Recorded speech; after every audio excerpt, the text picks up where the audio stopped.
someone is going to. So let's start with tonight's session. We are going to do a recap.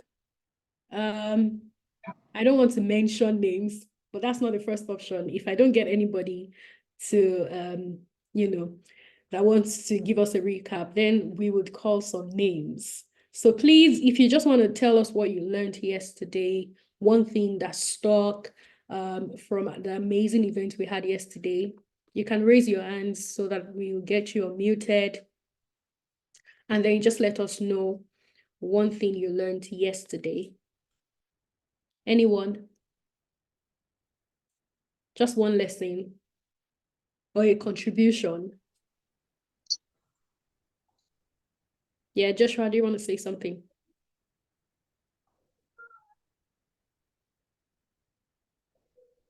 I think Joshua is unmuted.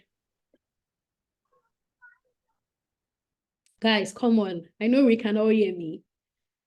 Anyone? Just one thing you learned yesterday. Let me check the comments. If you do not want to talk, you can also drop in the comment section. My eyes are on the comment section. One thing you learned yesterday. Anyone? Okay, I guess I'm going to be calling names.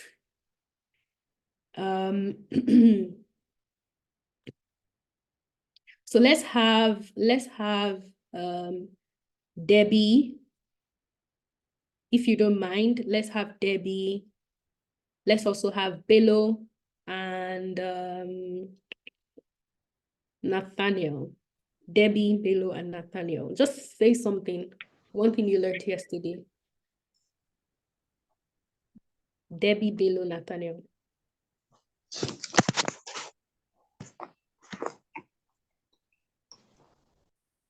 Please unmute yourself if you're talking. We can't hear you. Debbie, Bello, Nathaniel. Just one thing. Yes, is someone talking?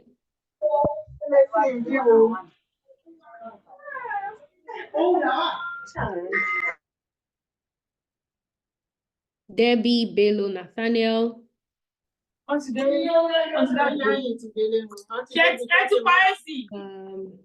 Okay. I have dropped the message on the chat.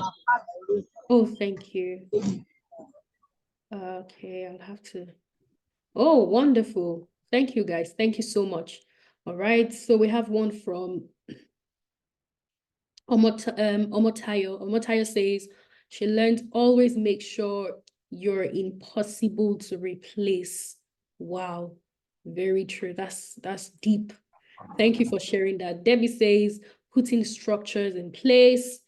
Awesome. Let's keep it coming. Dolakwa says, I learned there must be a need for what you do.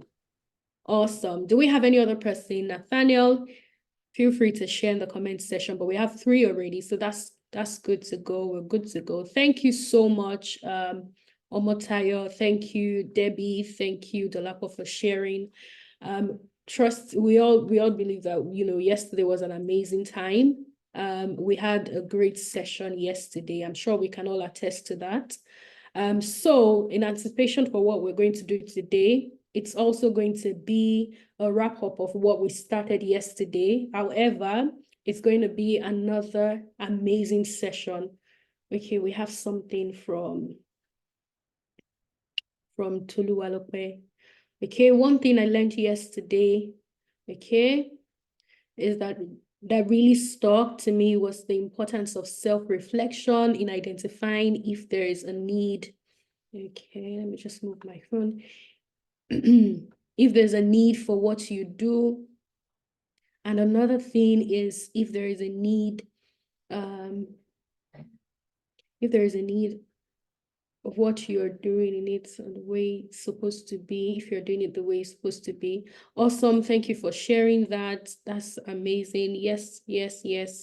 Yesterday was an amazing, we had an amazing time.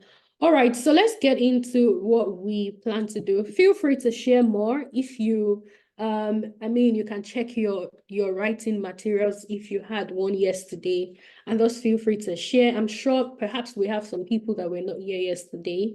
or some people that joined in late or got caught at any point in time. I'm yeah, right, so please feel free. And please, if you're hearing me now, kindly check if you're muted. If you're unmuted, please mute yourself so that you don't cause a distraction during the course of the session. So let's just state the ground rules still remains the same. If you have anything, any contribution, or perhaps you have a question during the course of the session, please feel free to put them in the comment section so that it doesn't skip your mind. Also, if we need anyone, or if we call on to anyone, please unmute yourself. Make sure you're muted before you get right into it. And also, please feel free to use your emojis to just support and to, let's understand that you are with us as much as your cameras are turned off so we can engage properly in the session. Right, thank you very much. So we're going to have the first speaker. Yesterday, I kind of introduced him first, so I'm sure we're not new to him. We know who the first speaker is. However, we're going to have a Q&A session with the speaker and also another speaker. So we're having two speakers for the Q&A session. So I'm going to read the profile of the first speaker, who is Mr. Okechukwu. Mr. Okechukwu.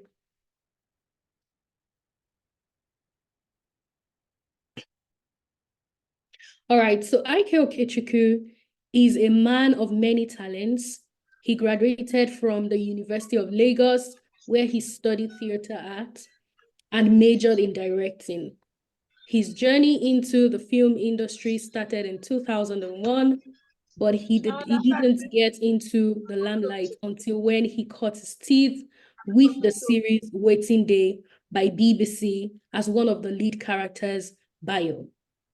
He immediately went on to snag another lead role in the multiple award-winning show Tinsel by Mnet Africa.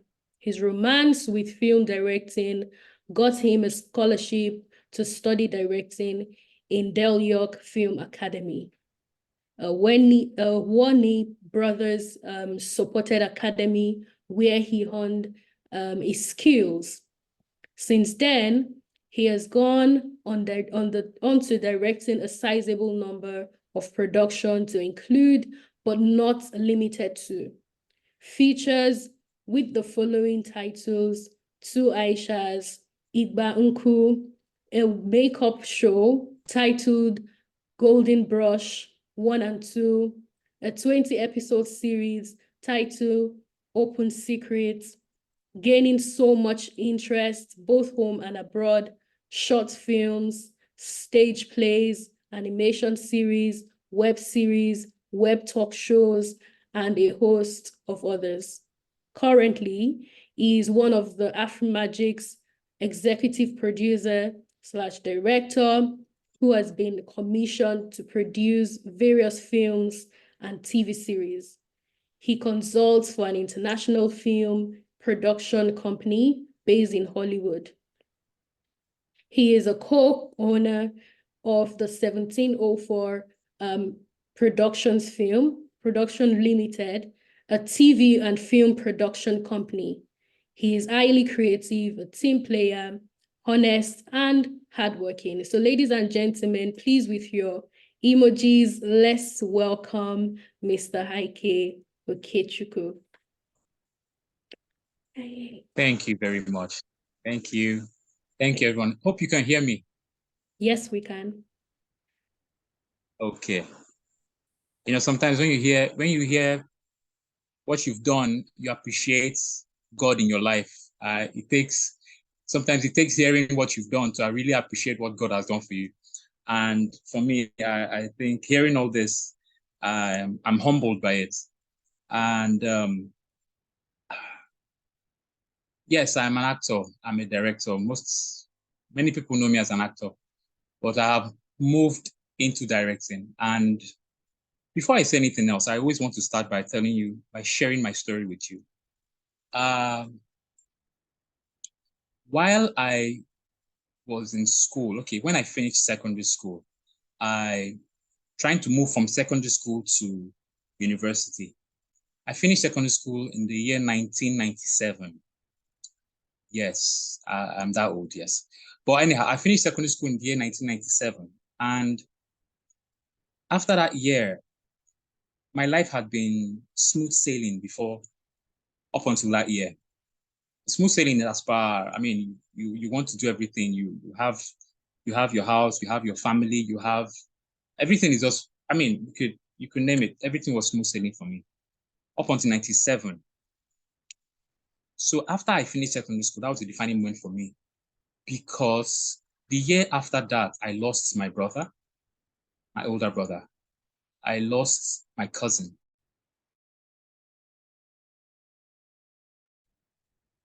And these things happened to me back to back. Now, I decided to go into university. From 1997 that I finished secondary school, I spent 7 years before I got into university. You ask why? 7 years, not because I was an Olodo.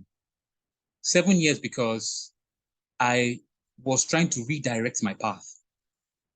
First off, let me just put it out there, I'm a Jesus baby. So I feel that everything that happens to me or to anyone is defined by the way that their interaction with God. So I felt that, or rather, at that point in time, I was trying to redirect my path. What do I mean by that? In secondary school back in the days, you have 3 fields you can pick. I don't know whether it's still the same now. But back in the days, when in senior secondary school, you have 3 paths to pick. You can actually pick arts or commercial or science. And in my family, everybody has been tilting to science. So, I mean, why should I pick anything different? So I picked science. So when I finished secondary school, I didn't have 2 papers. I didn't have maths and physics. So by definition, I was supposed to do GCE the next year. So from that 1997, after I lost my brother, who was the only one at that time who was trying to stir me to the path that he felt I needed to be in. Right from time, I knew I had a passion for the arts. I knew that, I mean, everything arts. I was a performer. I used to dance. I used to act as far back as that time. And he saw that in me, and he was always telling me, follow that dream, follow your passion. But I mean, science. So I came out of secondary school looking for 2 papers. I wanted to do chemical engineering in university. From that point in time till 2003, 2004, that I finally got my admission, I moved from chemical engineering to economics. No, chemical engineering to law to economics, finally theater arts. Now, that 7 years for me, looking back now, was hellish. Or rather, sorry, back then it was hellish. But looking back now, I understand what that 7 years was for. If you align yourself with okay, like I said, I'm a Jesus baby. I want to put that first. If you align yourself with the principle of God in your life, that's one. If you align yourself with being hardworking, if you put the 2 side by side, you won't get things wrong. Now, in that 7 years, for me, it was a defining moment because I was taught the hard way how to follow my path, the path that was set for me. Now, to emphasize this, the question now lies, what do we do? How do we find our path? For me, it took me, like I said, 7 years. It took me deep conversation with myself. It took me a lot of introspective. I had to sit down and ask myself so many questions. And the question I ended up with is, where does my passion lie? What is that burning sensation in me that I'm meant to pursue? You know, there's a movie I watched a while back. They said the worst thing in life is wasted talent. And I always tell my students, the worst thing in life is wasted talent. What do you have talent for? What burns you? What motivates you? You can find yourself in any way, any place, in any business, in any fair, but you have to have a burning desire to make things work for yourself. You have to have that burning desire to push. So that 7 years was that for me. I realized that God was trying to teach me the hard way. I tell people that things that happen in your life, if you align yourself with the right path, things that happen in your life are for your benefits, not for the negative. For example, 2023 for me was a slow year. Okay, looking back now, I think differently. But it was a slow year because before 2023, from 2019 to 2022, it was back to back to back to back. I was working. I was acting, I was shooting my film, I was shooting commission movies, I was shooting series. I didn't see space to rest, you know. But as we got into 2023, my expectations were high. I mean, it should follow like that. But nothing came. It was a moment of silence. And up until the middle of 2023, that I got that feeling that I used to have in that 7 years of my life.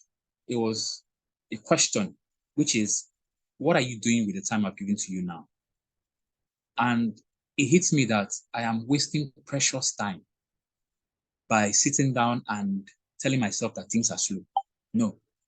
When you have these slow moments in quotes, there are moments for you to sit back, to question yourself, to learn more. So at the middle of 2023, I decided to learn more. What was I into? I was into acting. I was into directing. I was into producing. I decided to take courses again. I have finished. I've started shooting films. I have gone this far, but I still wanted to learn because there's always a learning process. There's always something more you can learn. You are never at the top. There's always something for you to get better at in your profession, in your career, with yourself. So at the middle of 2023, I started online courses again in film. I started training myself I even started learning a language, French. And at the end of 2023, at the end of the latter months of 2023, November, December, I was given jobs that what I had learned earlier in the year had helped me, had prepared me for. So it became very obvious that these moments where we find silence in our career or in our business or in our life, those are the moments that we need to work on ourselves. Those are the moments that we need to make ourselves better. Those are the moments that we need to fine-tune our skills, because talent is one thing, skill is another. You can have talent for something, but you need to harness that talent to skill. That's what sets you apart. And in harnessing that skill, there is no place that you get to that you say, okay, it's enough. No, you will always get better. There's one thing that you will learn.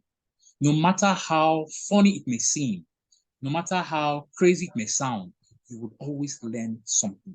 Tell yourself mentally that I want to learn something every day. Every minute is an opportunity, wasted or gotten.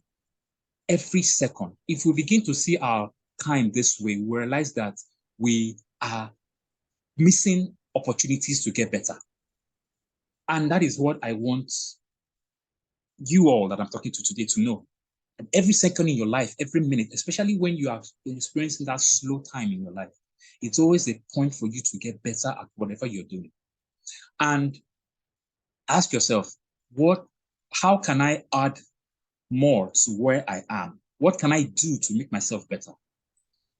In my industry, in filmmaking, I know most of you watch films. I took it upon myself to, I'm giving an example now. I took it upon myself to learn how to tell stories with the lens. Yes, directing, they will tell you that in directing, you should learn how to direct the actors and how to place your cameras. But in this part of the world, we've not started telling stories with the lens. And some people might think I'm speaking Greek, but the lens, the camera lens that you put in front of the camera, that lens, there are different lenses. There's a 50 mm, there's a 25 mm, there's a 100 mm, there's 75 mm. So at each time you put a different lens to the camera, you are seeing a different range of view. So that different range of view is supposed to add to your storytelling or subtract. So I didn't know all this until I started studying more. So there's always a level you get to that you tell yourself that I haven't gotten to the top yet. The top is so far that we have to keep learning to get there. Learning is a continuous process. So you have to keep going. My words today is to remember that every silent time in your life is an opportunity that you need to harness. I needed to spend 7 years in the house to know that I needed to do theater arts. I needed to harness that skill. God needed to show me my path. And immediately I got into theater arts in university. Everything worked out for me. That was when I started snagging all the big jobs, the big projects. It came back to back. And in finding your motivation, in finding your drive, ask yourself, what makes me spark? In 2024, I'm telling you, I'm also telling myself, I want everybody to find that thing that makes them spark. I am a believer in getting as much income streams as possible. I know that some of us, because of the climb that we find ourselves in, we have to find ourselves in jobs that we're not really excited about. But I would always ask my people or tell my people that in that job, wherever you are, try to make yourself the best in that particular field. Yes, you might not find the drive, but work on yourself to get better in that field. That's one. Then secondly, look for something that you have a passion for. Look for something that God created you for, because everybody was created to do something or some things. Find that spark. Pursue that passion. It could be your side hustle. But find it and harness it, because the worst thing in life is wasted talent. He gave us talents to use, to multiply, to share it, use it. And having said that, I want to use the opportunity to also let everybody know that every moment in our life is an opportunity to get better at whatever field we find ourselves in. So don't look at it as half empty. Look at it as half full. Always try to get better at whatever you want. At this juncture, I think I can pull the curtains on myself. Thank you. Thank you very much. Thank you very much, Mr. Ike. That was amazing. That was brilliant. Thank you so much. Okay, let's know how that went for you, everyone. Please use the comment section. Use the comment section. All right, so we'll be having our Q&A next. We'll be having the Q&A next. Awesome. Thank you for that, Gloria. Gloria says, thank you. Oluwadamilola says, truly inspiring. Okay, if you have any question for Mr. Ike, this is the right time to ask your questions. You can put in a comment section. But while we do that, it's time to have Mr. Sasha on the screen with us. He's going to be anchoring and taking the Q&A session alongside Mr. Ike. Slasher? Yes, Mr. Slasher is not here. Let's see.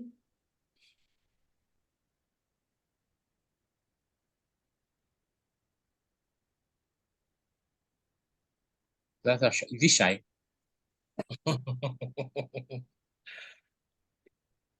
not sure. Okay, yes. All right. All right. Hi. Hello. Hey. Hello. I celebrate you, sir. I celebrate you too, bro. Thank you so much for sharing your story with us. Thank you for inspiring. For many people, they might not, well, or for some people, they might not appreciate the process that you've gone through because they don't understand how the entertainment industry works and how peculiar it is. However, the lessons, I mean, Dr. Obianwu always says that the steps to success, it's the same thing. You just need to apply it to wherever and whatever you want to do. So I believe that people here understand that process that you've been through and your determination for the future. So just some couple of questions aside from the ones that people have typed. How have you been able to, like, in practical terms, conquer the quote and unquote blacklisting, cabals, to be able to have your ground and also be a household name in the, movie and entertainment space? Okay. First off, I think for me, whatever profession you find yourself, your personality comes to play. It's pari passu. I always tell people in my industry that try to act in a way that no matter who the person is, I think it stems from how I grew up, because my father taught me that even the security man who you think is lowly is a human being. Respect him. If you go with that ideology in life, you realize that you will not take anyone for granted, and it will reflect in your personality and it will reflect in your professionalism. Now, if in this our industry, and I speak for a lot of industry, nobody want to hire someone who is hot-headed. Nobody want to hire somebody who's problematic. What goes around, and the industry is quite small. If I work with you and you don't give me problem, you come on time, you do the job well, you are humble, I would definitely recommend you for someone else. And that is something that I feel that you need to work on yourself. It's not the job per se, it is you. And the same with my industry. If you are a hothead in this industry, words will go around. Word of mouth is very powerful. Word of mouth can kill and can build. All I need to do is to tell my fellow producer, don't employ that boy, he's hot-headed, or he left my set without he left my set scattered, or he's not a very put together kind of person. I will not employ you. There's no producer in that industry that will employ you. And I feel that is how it is for a lot of people, a lot of other industries. I feel that your life at a point in time will cross into your professionalism.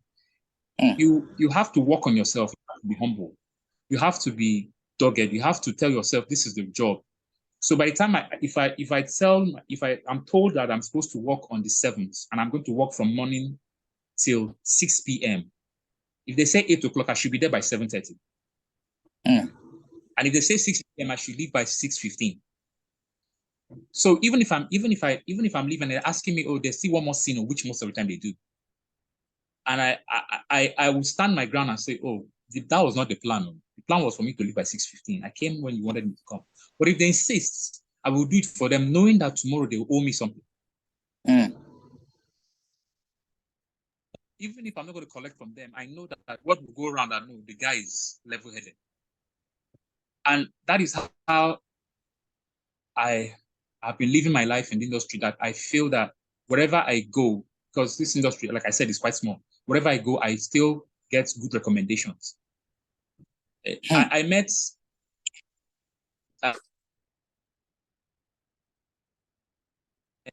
the musician. Two-Face is not a saint per se, but I'm not here to point him like some superhero. But one of the things that he did that I loved was he was very down to earth. I mean, he's one artist that we've all known for a long time. He's gone far and wide and all that, but he's someone that if you meet today, you can actually have a conversation with him. He's down to earth. Now, in this our industry, people would want to work with people like him. If I have an endorsement today, I would call him. I don't care about his life, his marital life. I'm concerned about his rapport. And to me, he was humble, he was down to earth. Even the show that I had him on, we would spend like an hour or two before we started shooting, and he never complained. Now, that is something that I know that at every time, okay, look at me, I'm talking about him now. He didn't pay me to have this conversation with you about him, but I'm talking about him now. He left a lasting memory. So that is one thing we need to do. How you treat people, the feelings you give them, even when they're, because I meet a lot of people on the road, and I met someone one time who slapped me in the back of my head. And that day I was having a bad day. You know, just coming on set, I had worked all night, and the way he slapped me, you know, he's all a chook, stupid boy, you know. My first instance was to say, what is wrong with this, you know, to challenge him. But I realized in him, he didn't do that out of, you know, with any bad intention. You know, he was excited. And I had to, within that 15 seconds, I had to tell myself, oh, no, this guy, you know, he did that in, don't be upset with him, you know. And I hugged him, and we left. So now I know that if the man is going to go home and talk about me, he would say I treated him well, rather than if he went back and shouted at him. So if it's in a position to do something with me, or if in a position to recommend me for a particular job, he will recommend me. So those lasting impressions we give to people, first impression, last all those impressions we give to people are what will sell us. I always say, word of mouth is the best form of advertisements in the world. Best form. It's arguable though, but I feel is the best and the strongest form. I can sell you with my word of mouth. I can build you, I can break you. That's how I have been able to live my life in this industry. Wow, thank you so much. From all you said, I mean, I'm a talent manager. I've worked with some talents, some pray work ever again. Some I always look forward to go out and do stuff with. Some I want to advocate for them. And like from what you've said, what I can pick out is, one, discipline is very key. Secondly, emotional intelligence. And thirdly, you need to create a personnel that was going to always leave a lasting impression on people, which after they leave you, you would not leave them. Like, they go away with that image and perception of you that would always want them to reach out to you, to do business with you, to book you for stuff, to work with you, basically. So thank you so much for that feedback. Another question that I would like to ask also is, for people that are trying to get into this industry and also get to break into an industry, what are the things that you think they should have at heart? You know, so for the entertainment media industry, there's a thing, and I believe that people can also replicate it for them to not, you might say start from the bottom, but for you to make an entrance that would still make you sustainable and will give you hope. What are those things that you need to have in mind? Yeah, okay. I'm biased. Let me start. I'm a bit biased in the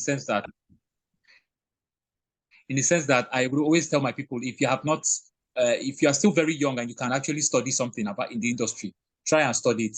You know, I'm a bit biased to people that have studied it, have gone for courses or have done it in school. I favor them. I always tell them that, yes, you're on the right path.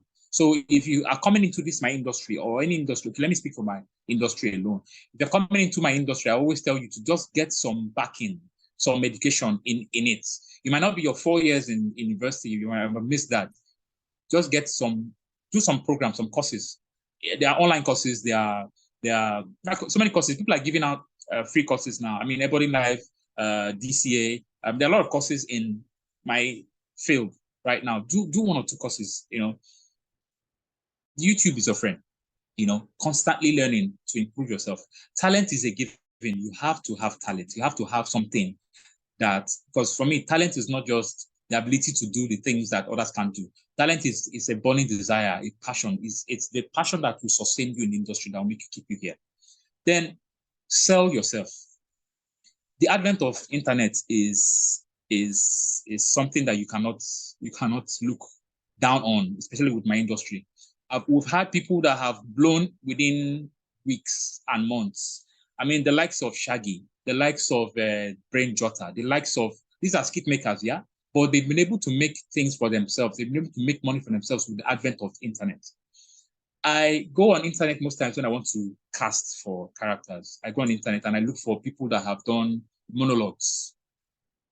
I look for people that have done monologues. I just click monologue, hashtag monologue, and I see people that have done monologues, and I get to look for them. Internet. We don't have, we do auditions, yes, but I always advise people, if you want to do anything you want to do, start putting it out there. If you want to be an actor, start putting out monologues.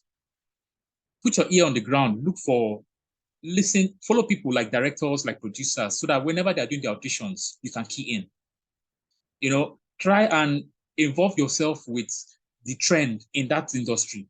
If they're having like in my own industry, we had a Afrif. I don't know if you know Afrif. Afrif comes every November. Yes. We have a Afrif. We have. Yes. Thank you.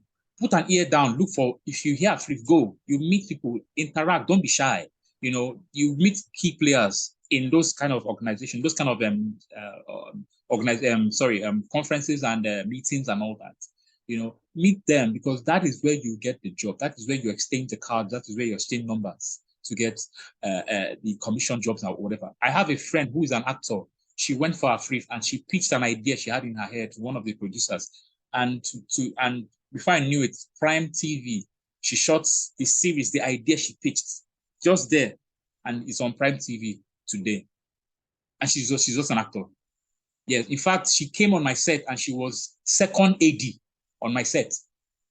But because of how she pitched it in a free for the lady, she just went to the lady. She heard that the lady was into Prime, and she told the lady she has an amazing story that would blow her mind. So the lady looked at her and said, okay, let me hear it. And she just came up with the story. And the lady said, I'm very interested. And that was it.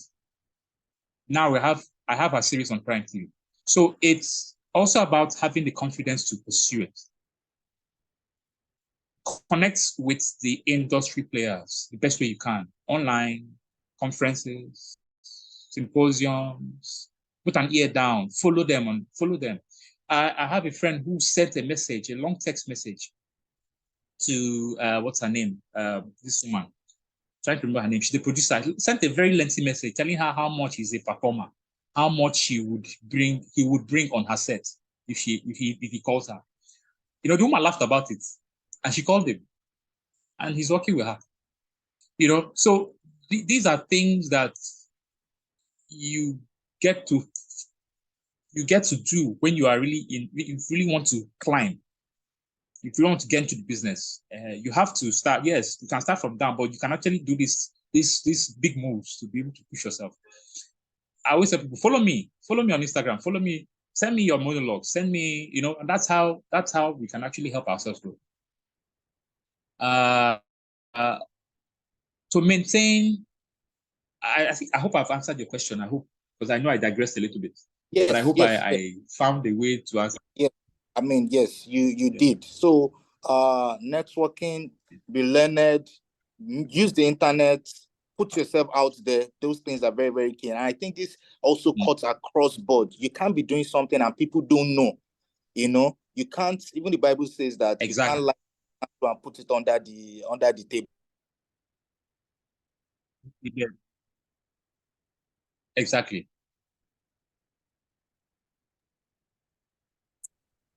Yeah, Ike, there's a question in the chat, and I'd like you to please try to attend. Okay. To take it. It's from Lorena. Okay. Lorena says. It's from who? Lorena. Okay. Lorena said she studied theater art. Okay. And studying that came with a lot of discouragements, stating that it's not a course that won't get her anywhere in life. She wants to know from you, how did you continue to encourage yourself in this field? Loretta, Lorena, right? Lorena, And yes. Lorena. Lorena, She's right beside you, yes. though. Lorena, She's so right beside you. She lives right beside you. for real. Yeah. Lorena, I'm sure we're going to meet very soon. So, Lorena, let me back to my story. You know that 7 years I told you about? That 7 years was me trying to tell myself to study theater arts, because I studied science because I wanted to study what every other person was studying, what they deemed as the profession. If you're not a doctor, you're a lawyer. If you're not a lawyer, you're an engineer. If you're not an engineer, you're a banker. If you're not a banker, you're an accountant. These are the stereotypical professions that are here. You know, so when I got to Unilag at the end of the day, and I found myself in theater arts. You know what they used to call theater art back then? They called it dumping ground. They called theater art the dumping ground, and apparently it's still referred to in some places for you to still be struggling this way. And you know, my parents, I found it hard to tell my parents I was going to study theater arts. I didn't have the guts, but eventually, when I got theater arts in the university, my parents didn't really have much to say because I had spent all that time in the house. But I still needed to prove to them that theater arts is what I need to do. Not what I want to do, is what I need to do. And how did I do that? I started looking for jobs that would push me out there. My wife is also an actor. She was rebuked by her mother, telling her that you want to go and be kissing people on the screen, not in my house. You cannot study theater arts. But she did. And at the end of the day, when she started pushing herself and her mother started seeing her on TV and how much impact is having, how popularity brings, let me tell you this, popularity brings acceptance in a way. When my parents' friends started telling them how big their son is now that they saw him on TV, my parents started accepting it. The same with my wife's parents. So I'm telling you, it's a crazy thing. And so you're going to feel this now because you're still studying it. Don't waver. It's a big deal now. I mean, I am sustaining my life on theater arts. My entire life, my entire livelihood is based on theater arts. I direct, because of what I did. And I've been able to have my children and marry my wife and all that. So it's a venture that is profitable. It's a gold mine that we have not been able to discover in this part of the world. It's in America. If you check their other countries, let me not even go to America, Western world, they have realized that entertainment is a big deal. We're getting there. The last job that Mo Abudu did, she paid her lead 2 leads over 10 million naira. Now, I'm just saying all this just to make you understand how intense this field is. So don't waver. Don't let them shake you. Study it, finish it, come out. You will get work. You will start doing jobs that you will realize that will start to fend for you. I mean, I can name names, people that this is their life. Don't waver. It's like every other job. The only thing is that you need to convince your parents by doing it well. So finish it, do it. I am a testimony. I'm here, I'm a testimony. My wife is a testimony. So if we are a testimony, you can use me as a reference point whenever you're having that conversation with her. You know, tell her that it's something that you want to do and it's something that will get you somewhere. So my advice to you is do not waver, do not hold back, just study it and study it very well. And we can talk maybe when you're done. We can work out something. I can give you something, I don't know, somehow. But don't waver, just keep doing it. That one door opening right there because somebody asked a question. Let's take your last question and so we can move on. Yeah. All right. So I know that you had a long run at this on Tinsel, and yeah. You know, I have a friend that has always been on some other drama series, and he got stuck there. Like people didn't see him beyond that character. He struggles to get roles, you know, and it also cuts across. Some people have seen you as something, you are doing something. How were you able to break away from that character to becoming another character in some other movies, drama series, and also now owning your own production, doing your own films? How was it for you? And I know that you won't say it was easy, but what were the practical steps you took, you know, to move from something you've been used to. All right, let's hear you, IK. Okay. Just okay. In my own case, let me speak for myself. In my own case, I like you said, I was true. Like you said, I was boxed at a point. You know, with himself, everybody just felt that it's comedy. This one, don't take him serious. You know, I had to now on my own. I had to deliberately look for jobs and ask people to allow me play some roles that they wouldn't naturally allow me play for a pay cut. So if my friends they're going to pay for that particular character for let's say they're going to pay for a role for another actor for 500,000 naira. I would ask for a pay cut and beg them for the role and say, okay, let me play for you for 300K. You know, I had to take deliberate steps. In fact, one of the very first series I produced, I decided to I tried to play something totally different. You know, I took deliberate steps to come out from this. And the only way you can do it is to play the exact opposite of what you have been playing before. So if they see you playing the exact opposite of what you've been playing before, it changes the perspective. So from that point on, I decided to take roles that are not the same with mine. But nonetheless, what I realized that playing this actually make me more money because people wanted to see me as playing the funny guy. So no problem, I'll play it. But for my own sake, to break out of that, I did the opposite. Yeah. So if you want to break out of that, do the opposite. Play a role. Even if it's for next to nothing, play a role. Beg for it. Just do something because Will Smith in Hollywood faced the same thing. He has to do something totally different from his character, from the roles that he's known for. So that's what happens. You have to do something different. All right, before we let you go, and before we let Slasher go, I have one more question, and this final one from here. Ayomide Togbeshi has asked a question. He says, good evening, Mr. Ike. My wife is enthusiastic about acting. It is her life's dream, and I believe in her. What a good husband. Yes. So what will you advise us to look for? What will you advise us to look to for an opportunity for her to get into acting?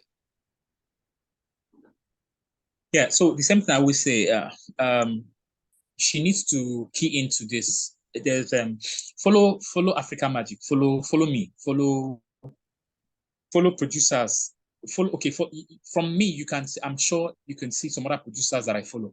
Okay, when you watch, for example, when you watch your favorite show, you can see at the end of the day, look for names of producers, look at their names and follow them on Instagram. They are the ones that will put up. I just did an audition recently. They're the ones that will do auditions. So those are the auditions you need to time. Follow them. Just start creating your network small. Look for their names. Look for, start following them. Follow them on LinkedIn. Follow them on Instagram. Most of the time they put it on Instagram.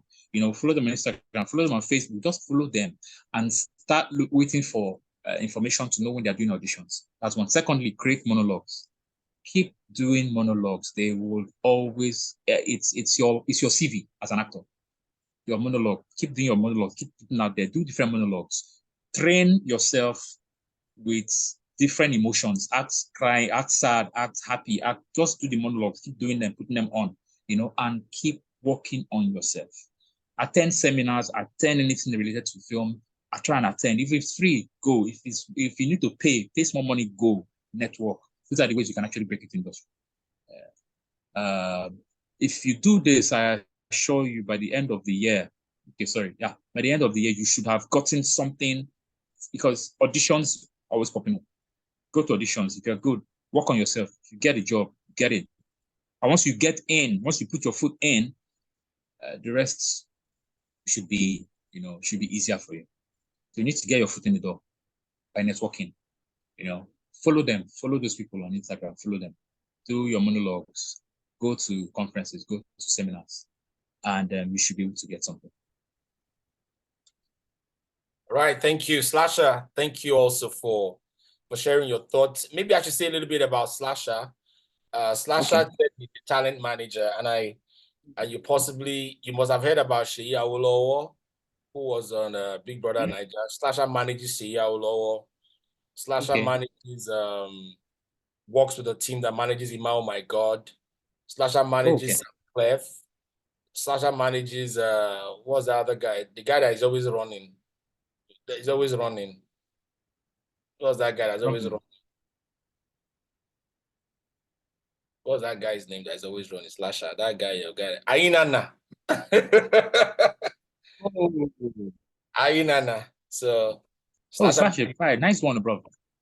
Nice. So Slasher manages Ainana, and I mean, I'm proud to be his friend and brother. So Slasher, one final word from you as we close out this session, and then we'll come back to take final word from IK. Are you still there, Slasher? Nice one, bro. He's gone. So let's take a final word from you, IK. Just maybe in 30 seconds. Oh yes. So the moments in your life that you feel is calm, that you feel nothing is coming your way, it is a moment for you to make yourself better. Always work on yourself, work on your personality, work on your character, work on your profession. Learn more. There's no point that you get to that you say, I've gotten everything. No, always learn more. And just know from now on that your talent is mandated for you to use.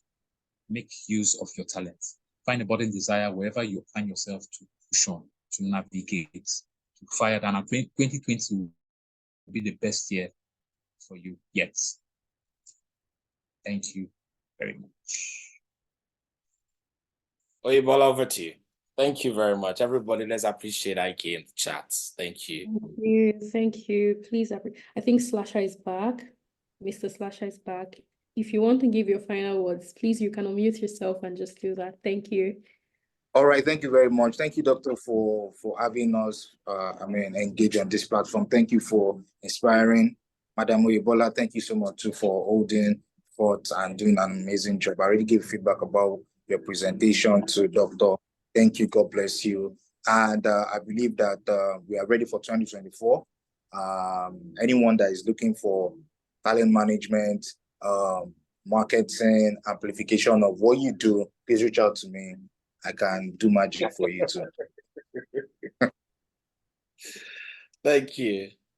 Thank you so much. Thank you. Let's appreciate them in the comments section. Yes, we have thanks coming in. Thank you, everyone. Thank you for that. Please, let's do more.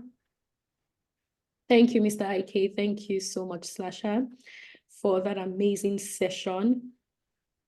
All right, so I think up next will be Dr. Olumuyiwa Oludayo.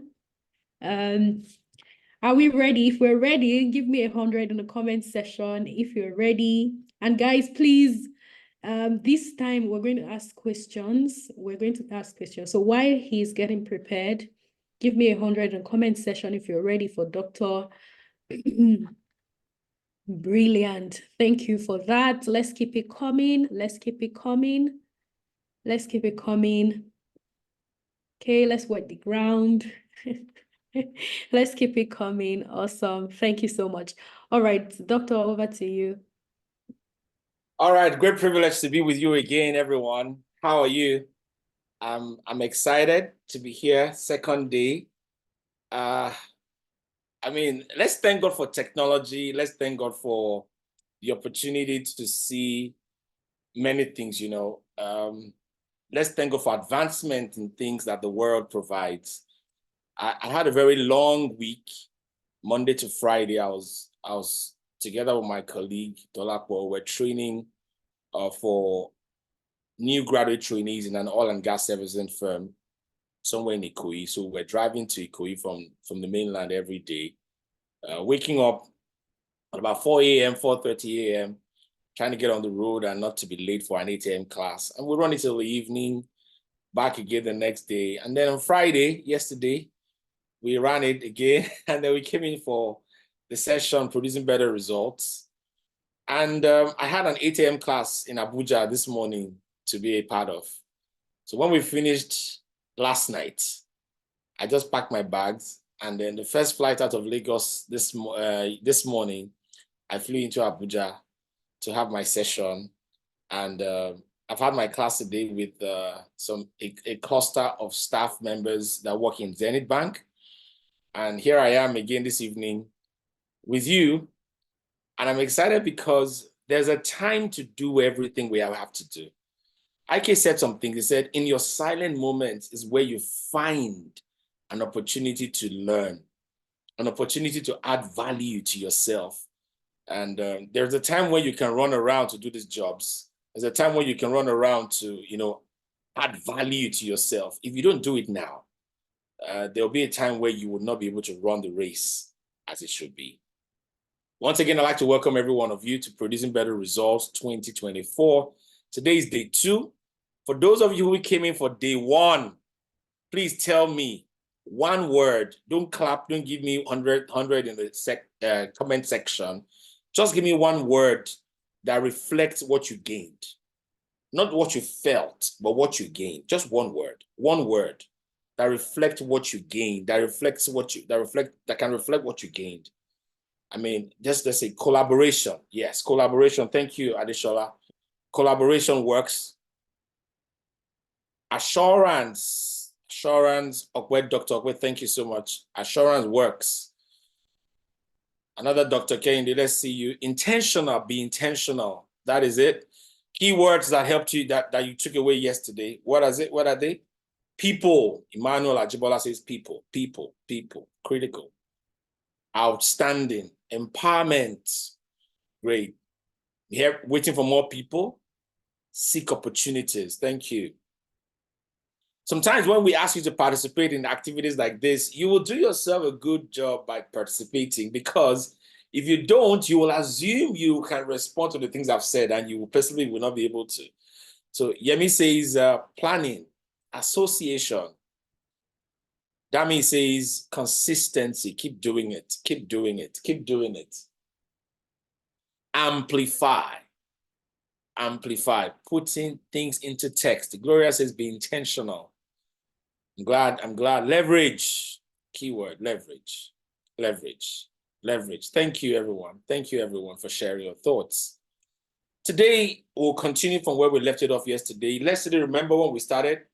We said there were 3 key levers. There were 3 key levers we're looking at. Having established the objectives, we said we wanted to establish the fact that what exactly are you doing? What exactly are you doing? And is there a need for what you do? Is there a need for what you do? Is there a need for what you do? The second thing we talked about was, can you do it well? Ike said something very carefully with you all the time. If you listen to him very well, he said, whatever you do, do it well. Just do it well. If you do it well, see, your name will be much said by. If you behave yourself, if you conduct yourself well, your name will be a reference point. He said, do it well. That's the focal point for career success. And we're going to be exploring that a little later today. And then, how easily replaceable are you? How easily replaceable are you? My friends, you will be one that is a rallying point if people find it difficult to let go of you. If it is difficult to replace you, trust me, people will hold on to you. If it's difficult to replace you, trust me, more opportunities will knock on your door. We went ahead to discuss this in detail. How many of you remember this? How many of you remember this looking like a swivel? How do you determine what you need? How do you determine the kind of service you should go for? This one is very critical. And I got some feedback yesterday. A couple of you that attended yesterday interacted with me. And I said, if what you're doing does not really cover these 6 areas, there may not be really a need for it. For those of you who are just joining us, I'm doing this recap for your own sake. For some of you, you missed out yesterday. So just listen in now. Perhaps you are doing something. We said there are 3 key levers for success. 1, the need for what you do. 2, your ability to do it well. And 3, the difficulty in replacing you. Number 1, the need for what you do. 2, your ability to do it well. And 3, the difficulty in replacing you. And I'm saying, before you choose what to do, ask yourself, is it an essential requirement? Does it cover the gap of deprivation? Is it a desire for people? Is it a service or a product that allows people to fulfill their obligations? Number 5, is it a service or a product that people need those who are experts to be able to deliver it? And then, is it a product or service that helps people reduce the risk of failure and improve their chances of success? If the things you want to do addresses any of these 6 areas, my friends, there is a need for it. There is a need for it. And so take your dreams and use this framework to test the potency of their need. Take your dreams, take the thought, those thoughts have come into your heart, the things that you want to really do. Ask yourself, is there a need for it? Is there a need for it? And then I told you, the moment you find a need for your work, then you need to start to produce. And in production, I say you need to create something, start something. Number 2, you need to collaborate with people. I mean, you cannot just go so far by yourself. Some of us need to add more people to our team so that we can produce better results. Number 3, improve.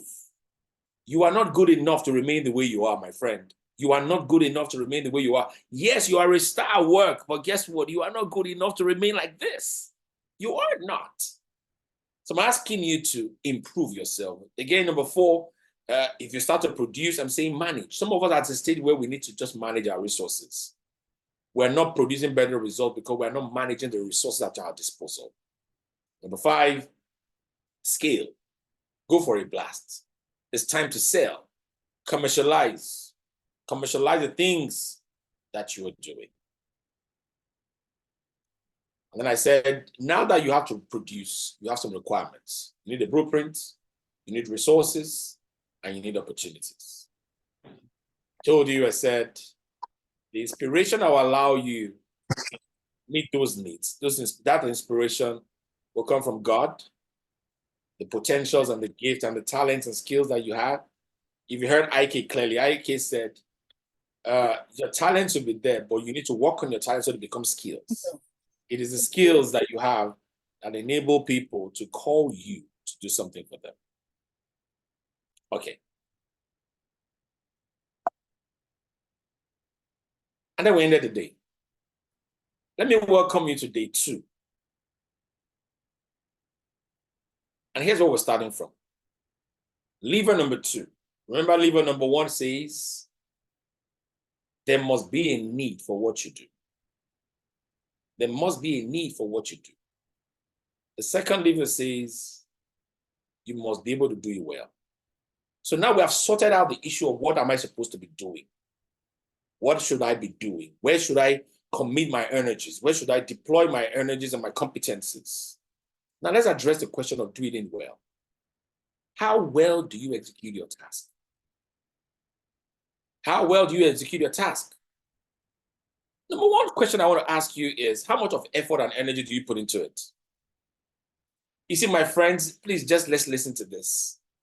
You cannot be careless and carefree about anything that you expect to be much desired by people. You cannot be casual about anything that you expect to be much desired by people. You've got to put a lot of effort and energy in it.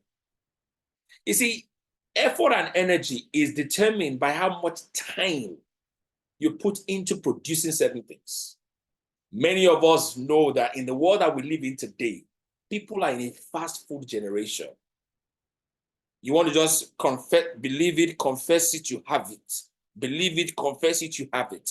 That's not the way the world works for those who want to produce good results. Producing better results suggests having enduring products, enduring services. So one critical thing is effort and energy. Putting your effort into the work. Yes, if you don't achieve anything, effort is meaningless. But without effort, you can't achieve them. Number 2, is timeliness, expedience. Expedience. How well do you do your work? Are you timely? Are you punctual? Are you prompt about it? Some of us are very skilled. In fact, the things we do, the world needs it, but we are too slothful, too slow. They will beg you. Clients will beg you and beg you and beg you and beg you. Your customer will beg you and beg you and beg you. Your HOD will beg you and beg you and beg you.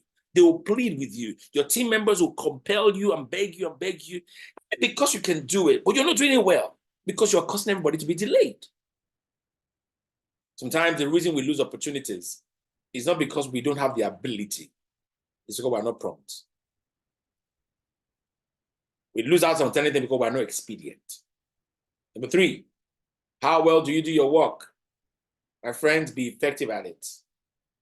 Do things that solve problems. If you tell me you are an electrician, you are a technician, right? An electrical engineer, and I'm asking you to fix my double gang socket in my house. And you come in and you fix the socket, I plug in my laptop and it's not charging. And I call you and I say, you spent 2 hours doing this. In fact, you came early, you were very expedient, you were very prompt. But by the time you left, my brother, this socket is not having power. There's no contact with power. Then you come to my house after I've complained. You fixed it. We plug it, we see power. Great, you go. After 5 minutes or 10 minutes, you come back and we plug it again, it's not working. And we say, hey, brother, you see, hey, I'm so sorry, I did not tighten one knot. And as you kept using it, bringing it out, that knot removed. That's the reason. You are not an effective person. Who wants to keep you? A number of us know that medication that takes time to produce the effect of healing or health and well-being with us, we don't try to use it again. Let me see in the chat. Everybody in the chat. I mean, while I'm not demarketing any products, I'd like you to just confirm. Are there malaria medications? Just use the first name of that malaria medication that you used for a long time and did not produce result for you. It was not effective. Just the first letter in the chat, please. Anybody? P, it did not work for malaria. P did not work. A did not work for dummy. C, I can tell you what those P and A and C are, but it's not for me to say now. Before I'm sued for demarketing some products. Mercy said another C. Now, those things were not effective. And guess what you did? Guess what you did? You moved on to another product. My friends, if what you do does not produce results, people will move on to somebody else. People will move on. If you are on a team and they asked you to submit a proposal, and at the end of the day, you submit that proposal, and that proposal cannot address the client brief, guess what, my friend? They will move on to somebody else. Yes, there's a need for your writing skills, but we also realize that you're not effective. They ask you to do a research, and after doing a research to produce a report, all of the things that you have done there is copy and paste. No uniqueness. Number 4 thing you need to know as you do your work well is to be excellent at it. Friends, top quality, top quality, top quality. Don't you ever negotiate excellence. And excellence is not an end. Excellence is a moving target. Excellence is a moving target for improvement. I will say this again and again and again. Adeshola, thank you for the feedback you gave me about my slides. I'm not even sure I'm where I want to be. But I can tell you, Shola, somebody called me yesterday after this session and said, I love your slides. And I kept saying, if Adeshola did not give me buzz, maybe today the slides will not be at least better than what it was. How many of you know, how many of you present slides here and they call your slides Power Word? You know what they call Power Word? It's just full of texts. Full of text. That bad boss, it touched me too. You said, sir? The bad boss, it touched me too. It will touch you right now, right, Victor? Because I used to be the one that used to do your slide that year. Exactly then. But today, Adishola has helped me just with the feedback. She showed me 1 or 2 slides, sent me a copy, sent me one. I said, I think you should look at this one. And today, I'm better off. At least I've inspired somebody on the call. Be excellent at the things you do. If you're writing, write well. If you're speaking, speak well. If you're an auditor, don't have omissions on your job. If you're a HR person, show it on your job. If you are a lawyer, you're advocating for one of your clients. I'm not saying you win all the cases all the time, but let the person know that you were not of poor quality. Be excellent at the things you do. Bring high standards to the things that you do. And excellence is not expensive, my friend. My friend, excellence is not expensive.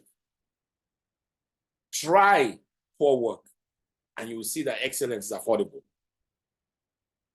Number 5, how well should you do your work? Be ethical. Be ethical. For those of you who are into research, come on, give credit to the people whose work you've used. Be ethical in your work. Don't cut corners. If there are rules of engagement, abide by the rules of engagement. Anyone who's doing any task and has cut corners, my friend, trust me, you will not be sought after. If you cut corners all the time to produce a task that is needed by other people, you will not be sought after. If you look at all the things you want to do and you put them across those 6 levels that we shared yesterday, and I just recapped today, if you are breaking the rules, if you are not following the principles, if you are violating the ethical requirements, chances are that you will not be sought after.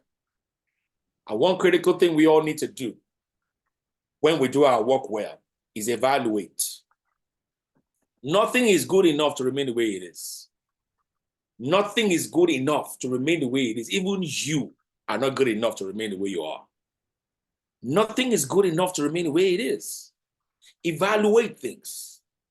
Again, I say to you, the place that we want to be is not an end. Success is not a destination, it's a journey. And it's a journey that requires us to shed weight all of the time. The story is told of the eagle, the bald eagle. The eagle wants to live as long as it wants to live. In fact, we're told that the eagle lives about 70 years. The eagle lives about 70 years. But before the eagle can live 70 years, guess what happens to it? By age 30, listen to this, friends, by age 30, the eagle is now very old and has got a lot of weight. The feathers have become so much on the flesh. The talons, that is the legs, the nails, the talons, have become curved such that it cannot grab its prey as it should. The beak has become curved. It cannot easily pick up things again. So that means there's a time in the life of the eagle, if it does not evaluate her effectiveness, if it does not evaluate its productivity, it will go out of work. It will go extinct, or it will become useless. So the eagle sees and says, hey, I'm not able to lift myself like I used to lift myself. I'm not able to catch things and hold things like I used to hold them. I'm not able to break things with my beak. That was the product of evaluation. Many of us need to ask ourselves, how well am I doing here? Am I producing good results? Am I making progress? And let the response you get from those questions be the target you want to set. You know what the eagle does? The eagle, having evaluated that her strength, her responses have become slower. Her ability to grip what he has picked has weakened. The eagle now goes to the top of the mountain, we're told, and does very difficult things. Let me tell you the difficult thing that the eagle does. The eagle, first of all, has to break that. Why is it that the eagle breaks the beak first and not change the talons? That is, change the fingernails, the toenails. Or why not remove the feathers? The eagle breaks the beak first, knocks it on the rock, knocks it on the rock, knocks it on the rock, it will bleed. But those actions are actions from evaluation. We are told that let not the man who looks into the mirror and doesn't make changes for what he looks, let him not think that he's fit for any kingdom. If you look into the mirror and you don't change, oh, come on, what have you done? The eagle hits his beak on the rock, removes the old one and grows the new one. Now the new one is sharper. That's where it starts from. The new one is sharper. You know what he does with the new one? He now picks out the talons, the nails. He picks it out with the beak. With the beak. Picks it out, picks everything out. And then waits for new ones to grow. Waits for new ones to grow. Now, when the new ones grow, now uses that one. He uses that beak. I mean, the talons that he has removed. He uses the talons to remove the flesh. I mean, to remove the the feathers. He now uses the fresh nails to remove the feathers. My friends, sometimes in evaluation, you have identified what to do, but there's an order in doing them. The feedback you get from evaluation is supposed to be ordered action, prioritized action, chronicled action, and not just action. How well do you do your work? Are you putting effort in it? Are you prompt about it? Is it effective? Is it an excellent job? Does it meet ethical standards? And do you always evaluate it to know if it has met the objectives? Having said that, let me show you 4 pathways to a well-executed task. 4 pathways to a well-executed task. If you want to do your job well, what things should you really consider? And I say this because many of us need to think beyond a sole ability to produce results. We need to think beyond that. There was a story I heard, the story of a man called Paul, and he had a contemporary colleague at work called Apollos. Paul was working, Apollos was working, and they had colleagues that they were working with. And a strife came in the organization. And people started to say, I am for Paul. Another said, I am for Apollos. Now, because these were men that had proof of their engagements, when these people committed their effort to a task, people saw results that came out of it. And so people started to align with them. So some stood with Paul, some stood with Apollos, because they thought that the success that the organization saw was the work of Paul. Some other says, no, they attributed it to Apollos. Until Paul came out and said, hey guys, we are one. Paul has planted. Apollos has watered. But the ultimate increase came from the board. It is the board approving the things that we have done that enabled all of you to see the results. It is the management allowing us to do the things that we have done that allowed you to see the results. Paul planted, pathway to an executive task, a well-executed task. Paul planted, Paul started. My friend, if you will do something well, start to do it well. Commencement. That's the first step. Start to do it well. Ask yourself, is this how to start a good job? Is this how to start a good job? Start it, start it, start it. Commencement. Number 2 is this. Collaborate. Allow other people bring in their strength to bear in areas where you're weak. I know I'm talking to people who are from the same organization on this call. A number of you are from your different organizations and you're here on this call. Let me say this to you clearly.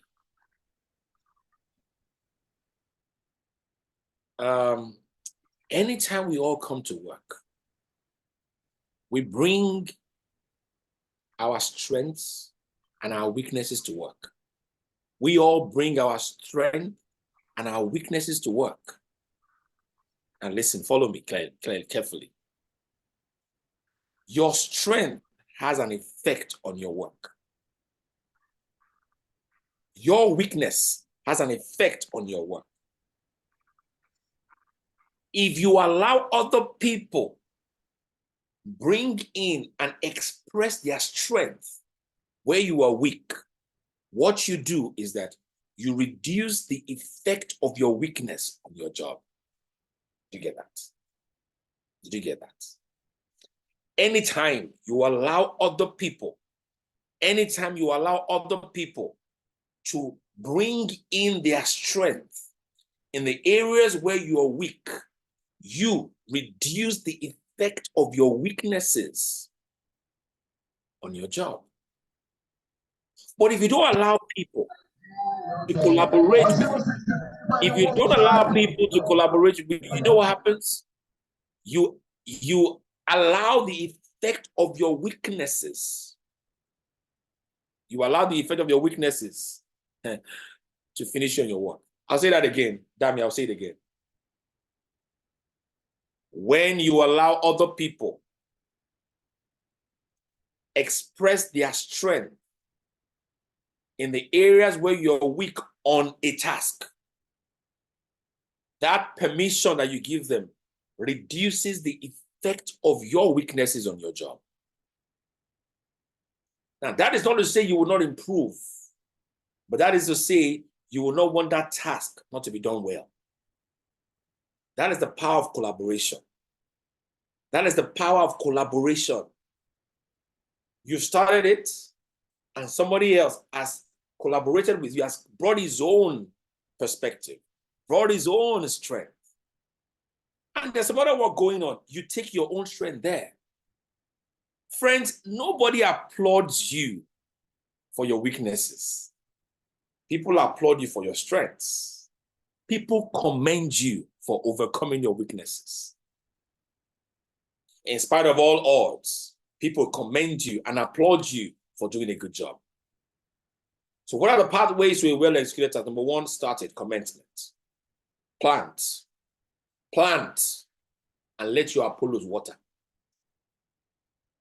The story is told of a deliverer, ancient Israel story, an ancient Israel story, not today's modern Israel, the ancient Israel.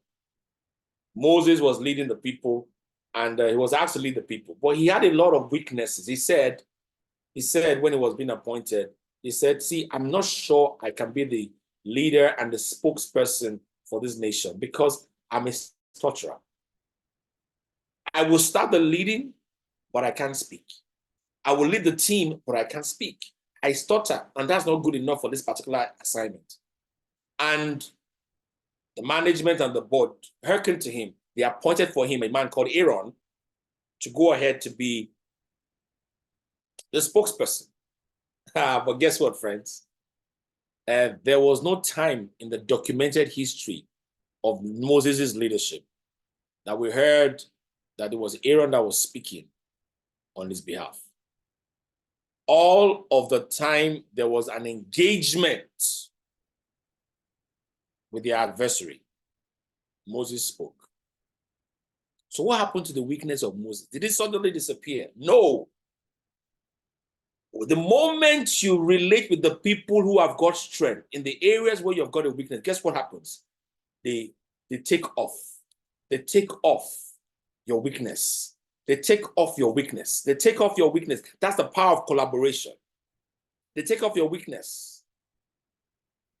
The Yorubas will say, when a leaf stays long enough on a bar soap, the leaf becomes soap. Let's find the value of math It says, when a leaf stays so long on the bar soap, the leaf in a short while becomes soap. My friends, we're told that he that walks with the wise will be wise. Even if he was not wise, if he was foolish, he will be wise. If he was weak, he that walks with the strong will be strong, even if he was weak. He that walks with the rich will be rich, even if he was poor. So your association is critical. Number three, the mandatory pathway to a well-executed task is continue. And I like those who responded earlier on when they talked about, association, collaboration, and somebody said consistency. Paul planted, Apollos watered. Apollos watered. They continue to do it. Many of us need to go back to the things that we were doing that was producing results and continue it. He that puts his hand forth into the plow and looks back, he's not fit to lead in this kingdom. He's not fit to have influence. He's not fit to be committed a great task to. Continue, my friends, continue. You may not be seeing the results today, but continue. You heard Ike share his story. Many things started to happen for him. No results, but continue. Keep at it. If the principles are right, if there's a need for that product, continue. My friend, continue. Today, we're on this call. We have 40 people on this call. Producing better results last year, I can tell you. Oyebola, are you still there? Yes. Oyebola, we were not up to half of this number last year. No, we weren't. We're not. Mm-hmm. Oyebola, this is a better result. We have produced better results for PBR. We have produced better results. Yesterday, I told you that PBR, that is producing better results, has become corporate. This morning, and in fact, this afternoon, after my training here in Abuja, I met the head of training for the company that I consulted for.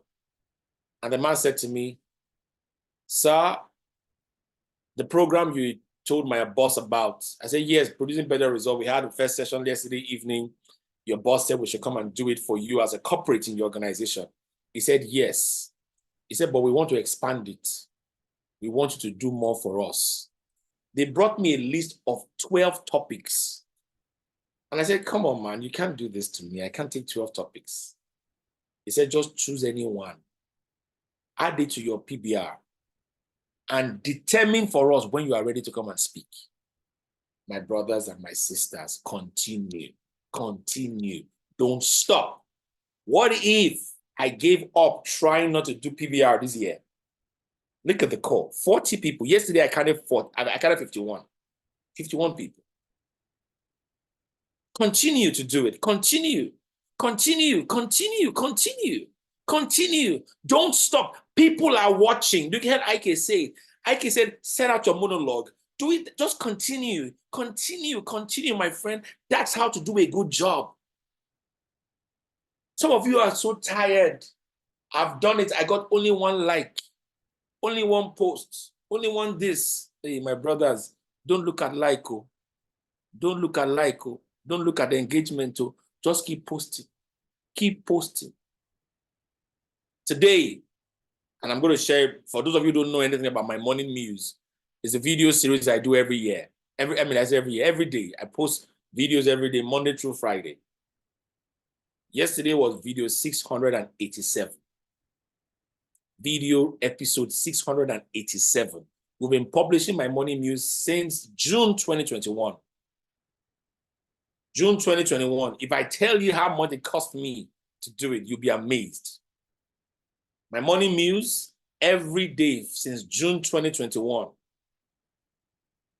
When we started to produce my morning muse, when we started to do it, the truth is this. I didn't have the money. I didn't have the money. I had barely 100,000 there. I'm going to tell you the costs today, so you know. Do you want to know the costs? I don't have a problem telling you.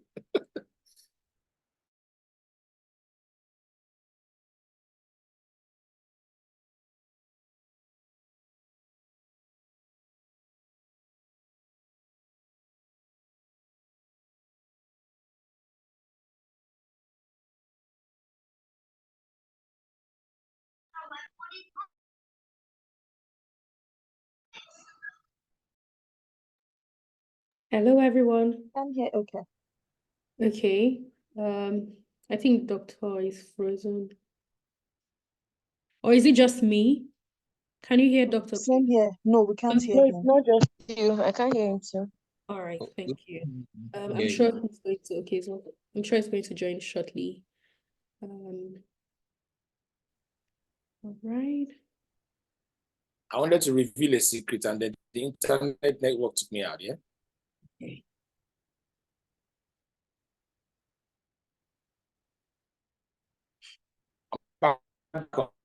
Are you there, sir?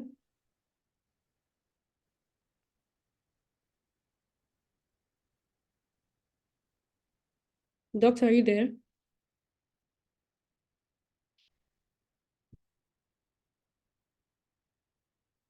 All right, while we're waiting for Doctor, please, I'm here again with my request.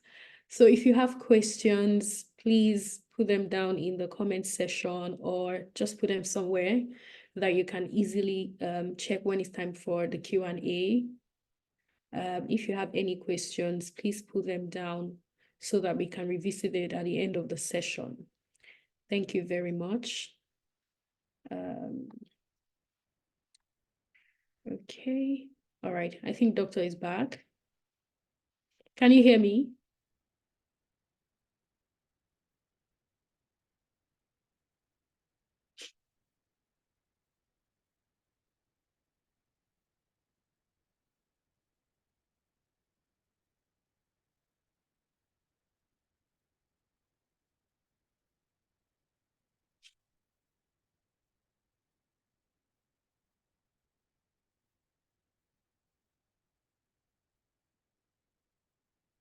Okay. Doctor, can you hear me?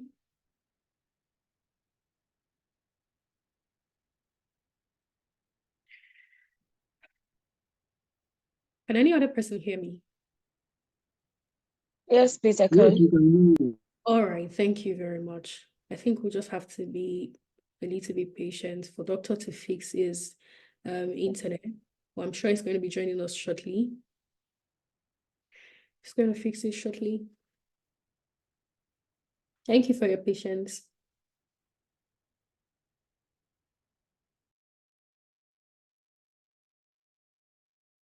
I'm back here. I don't know if you can hear me though. Awesome. Yeah, we can. I can. Okay. Yes, sir. Yes, sir. All right. So I wasn't using my. I'm not using my mobile data. I was using the hotel Wi-Fi, but I've had to resort to my own Wi-Fi, my own mobile data, so it's fine. Please confirm you can hear me clearly. Very well, very well. Great. Yes, we Great. can. Great. All right. So continuation, 687 videos. 687 videos since June 2021. And amazing, friends. You would think that there's something I'm getting from it. No, there's really nothing in terms of, there's no financial reward from it. Continue, just continue to do it. Continue, continue, continue, continue. I can tell you how many people have called me to do other jobs, other consulting engagements because they saw and they heard about the videos. There are many people who have found their own passion. They found strength to pursue their own dreams because they saw that I was doing a good job. I don't even care if I'm not having the best of quality video or whatever. The idea is just let's do it because we're going to grow. Continuation allows you to grow. Commencement allows you to begin. Collaboration allows you to strengthen. Continuation allows you to grow. So you grow. That's how you do a good job.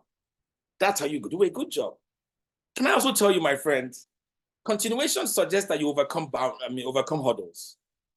When we started to do My Money Muse in June 2021, a few months after that, Leke Aladekoba, my friend and brother that comes to the house to shoot the videos, had to join his family in Canada. Canada. He joined Canada. He went to Canada. Opalua, he came to join you people in Canada and left me and the dream of money moves. But Leke told me something. He said, OA, he called me OA. He said, OA, we will do this.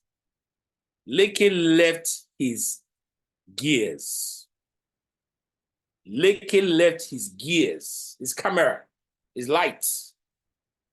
Left with a lady who was an underdog.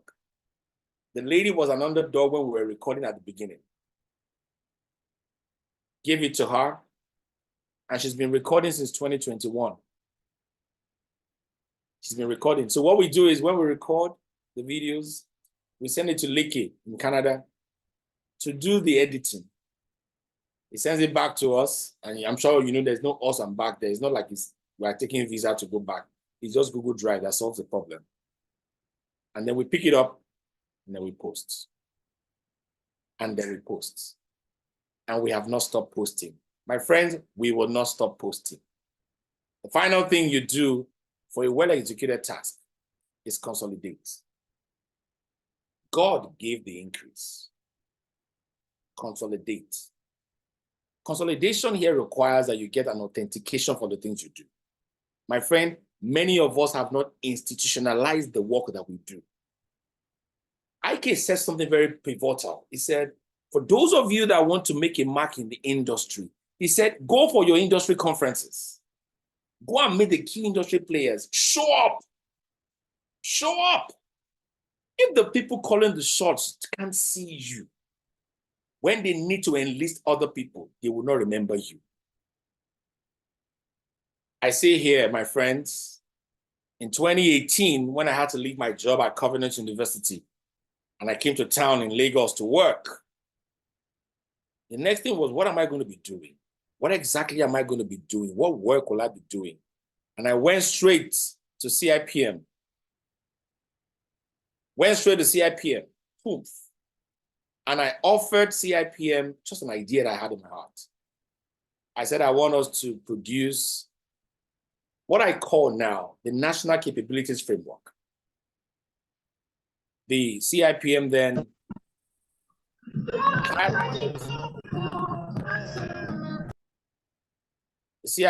had my services to produce what we call the CIPM Body of Knowledge and Competency Framework. Today, there is a guide for all HR professionals to learn how to evaluate their competencies. My friends and my brothers, I led that project. I'm excited about the value that's brought to the profession. Consolidate your work and get some people to endorse it. That's the path to a well-executed task. Today, the project is launched. I followed it up very quickly by designing an assessment portal. Very quickly, again, I added to it human resource management books. Led the CIPM to instituting the publication of 2 books, which were launched in Abuja last November. Of the 2 books, I had to join them to publish one. I authored one of the 2 books. Already, there's consolidation. So Muyiwa started to work in HR. He collaborated with people in HR. He continued to work in HR. He's consolidated it by doing things that the people that matter in the profession have validated. Today, I now lead for the CIPM a critical function. We're starting specialist certification, getting HR professionals to specialize in certain key areas of the HR profession. And yours truly has been asked to lead 6 specialist areas. How did that start? Where did that come from? It started with doing that little work. Continue it. Let the people that have strength in the areas where you have your weaknesses have their say. And you just take the back seat. But guess what? Continue it. Don't let go. Today, one has become a force to reckon with. To the glory of God, one has become a rallying point. When it comes to competency development in CIPM now, they call your brother. when they talk about competency development, framework, competency mapping, and all of that, they call me. I didn't come to this world with it. It was a task I started, and I continued. And I hope you will find strength for your own pursuits from this story. Let's try to bring this to a close.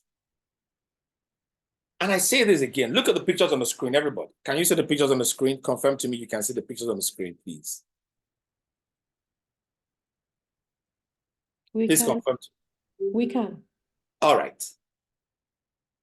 If you look on your left, you can see the dolphins.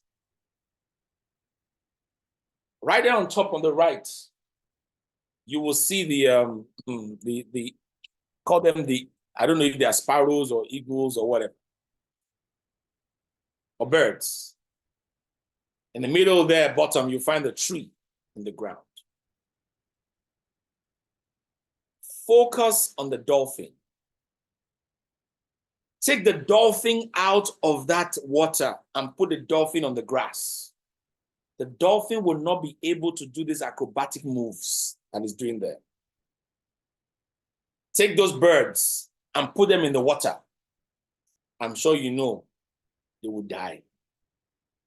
My friends, take that tree away from the ground. Nothing can bring color and life to it anymore. There is an environment that enables all your competencies to thrive. You need to build that environment. There is an environment that allows your competencies to thrive. If you want to do your work well, you can't afford to be in an environment that does not empower you. And I'm not saying work environment in terms of the place you work in must be beautiful. No, I'm talking about your internal environment. And this is how it starts. I'm going to give you just 6 points of it, and I'm going to move a little faster. Today's day 2, and I just hope that you will stay with me till the end. Number 1, have meaningful goals. And I did not say have goals. I said meaningful goals. Some goals are useless and meaningless. A meaningful goal is the one that meets a need. And we have told us ourselves yesterday and then today how to identify the goals that meet a need. If what you're pursuing will not meet a need, why pursue it? A meaningful goal is a goal that adds value. A meaningful goal is a goal that adds value to other people. A meaningful goal is the one that meets a need. A meaningful goal is one that adds value. So if you're going to build an empowering environment, ask yourself, I must be about chasing something noble. A meaningful goal is something noble, something honorable. Again, I'll tell you three things. A meaningful goal is one that is noble. A meaningful goal is one that adds value. And a meaningful goal is one that meets needs. The thing you're pursuing, does it meet a need? Does it create value? And is it noble? Can you append your name to such a thing? Then it's meaningful. Then it's worth pursuing. Because if those goals are there, that is where your confidence comes from. You heard Ike when he spoke to us. Ike said, you must find your confidence. You must find your confidence. Maybe sometime later on, maybe sometime later, I'm going to show you, for those of you who will join us, I'm going to take you on a journey of goal setting. I mean, we've got a phenomenal framework on goal setting. Phenomenal framework. It works all the time. Number 2, how do you build an empowering environment? Take ownership of your life. My wife is on this call. She's one woman that, goodness Lord, she's a blessing to my life. Thank you so much. She's a huge blessing to my life. If you will help me, friends, on this call, just say thank you, Mrs. Oludayo, in the chat. I will appreciate if you do that. She's a fantastic human being. This is one woman who would never let anyone at all, quote unquote, chance her husband. That means I say thank you, Mrs. Oludayo. Are you not listening very well? Somebody saying thank you, mommy. I said thank you, Mrs. Oludayo. Thank you, Mrs. Oludayo. Vanessa, I can see you. Thank you, Sisi Sheon. You see now? Now, I mean, I say that because she's my greatest cheerleader. There are people who have, in recent times, they have dragged hell out of my life. Drag hell out of my life. And guess what my wife would do? She will go with a fight to them. I said, I know Muyiwa will not talk. He's a kind, he's a gentle guy. He will not talk. He will just move on with his work. He said, nah, lie. She goes after them. She doesn't spare them. But if you follow her on WhatsApp, you go. If you follow her on WhatsApp, she posts one Oprah Winfrey's video every morning. My wife has been posting that video for the past maybe 3-4 weeks now. Every morning she posts it. And that video suggests the thing that Bishop Oyedepo has also been saying all of the time. And she said, you are absolutely responsible for the outcomes of your life. You are absolutely responsible for the outcomes of your life. My friend on this call, your boss is not responsible for the outcomes of your life. Your father is not responsible. Your spouse is not responsible. Your country is not responsible. You are absolutely responsible for the outcomes of your life. If you take responsibility for your life, you will get the required energy to do your work well. Anytime you are looking at other people to be responsible for what you want to produce, then your work will not be done well. There's a principle called the life lie of the neurotic. The life lie of the neurotic. The life lie of the neurotic says, the life lie of the neurotic is so that you make other people responsible for the outcomes of your life. You hold other people responsible, accountable for the outcomes of your life. I'm saying to you here, lesson that I learned from Sheon Building an Empowering Environment, take ownership of your life. Number 3, learn from everything. Ike said it also when he spoke to us earlier on. Learn from everything. Victor Palawa, you remember this phrase? Learn the lessons. Repeat it for complete it, Victor. Learn the lessons. Some people should know it. Learn the lessons and forget the details. Yeah, isn't it? That's my wife is on point. She has responded. Learn the lessons and forget the details. Yes, you may have found yourself in a mess. Learn the lessons and forget the details. Yes, you lost your job. Learn the lessons and forget the details. Yes, you lost your marriage. Learn the lesson and forget it. Yes, you lost your baby. Learn the lesson and forget the details. Yes, you lost this. Yes, you lost that. Yes, they embarrassed you here. Learn the lessons and forget the details. Learn. The things you extract from learning is the impetus you need to move on. When you hold on to the details of an event, albeit negative event, you carry a weight that will not allow you to move on. Many of us are carrying dead weights because we are hanging on to the details and we're letting go of the lessons. Number 4, how do you build an empowering environment around your life such that you can do a good job? Have positive people around you. Have positive people around you. I have great friends around me. Oh my goodness. I have great friends. Friends who will not stop at telling me. Friends who will not stop at telling me, well, you're more than this. Friends who will not stop at telling me, well, Oba Nikoti Baje. Yes, you got knocked down, but you are not knocked out. I can mention their names because I celebrate them a lot here. Architect Bengalalade, my great friend and brother, who is a project director for the 100,000 church auditorium being built right now in Canaan land. Great man, he's my friend. One time he walked up to me and said, Muyiwa, your name is Akinrole. Akinrole means the pillar that holds the house. That's my middle name. And there was a point in my life that I was weak. I was weak. And he walked up to me and said it in Yoruba language. I will interpret. Omo akin ki sojo. Omo akin ki sojo. A brave warrior is never timid. A brave warrior is never timid. Answer to your name. He told me, my friend told me that. How many friends you have around you that charge you up? That's why your environment is weak and not empowering. That's why you can't find the strength to do the things you want to do. You found the need. You can validate the need. But everything around you is slow. My friend, have positive people around you. Dr. Okwe is on this call. Dr. Okwe is on this call. She knows whenever we get to talk, it's our iron sharpening iron. Iron sharpening iron. Iron sharpening iron. Many of us need to find ourselves around friends who will charge us on. Deji Akiabiri is my friend. I mean, and all the people I mentioned, we are not bound by physical space. They are not around me physically. Deji Akiabiri is my friend. That you say, doctor, you need to do more. I'm getting a certification in psychometrics this year because Deji is charging me on. I'm doing some work on safe, Deji, what's that safe thing again? Safe framework. Dr. Okwe, what's that safe framework again? Agile framework, Abi? Agile. Yes, you're right. Yes. Yeah, safe, yeah. Safe, agile framework. Deji is on my neck. Deji is my friend that is ready to commit thousands of dollars to my training. Every day he calls me and says, Dr. Oludayo, this thing is still on the table. This offer is still on the table. A friend investing in my learning, Habba. Do you have such? Number 5, collaborate with others. Collaborate with others. One tree cannot make a forest. Collaborate with others. And finally, get around influencers.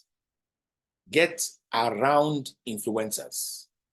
There are people that need to influence your life. Find them as role models. Who are the role models? People that are currently living the kind of life you want to live. Find them as mentors. Those who are trusted advisors. Find them as coaches. Those who are your development partners. Find them as sponsors. Those who are advocates of the things that they believe in. Advocate of the things that you believe in. Again, I say to you, get around influencers. Number 1 of them, a role model. Someone who is living the kind of life you want to live.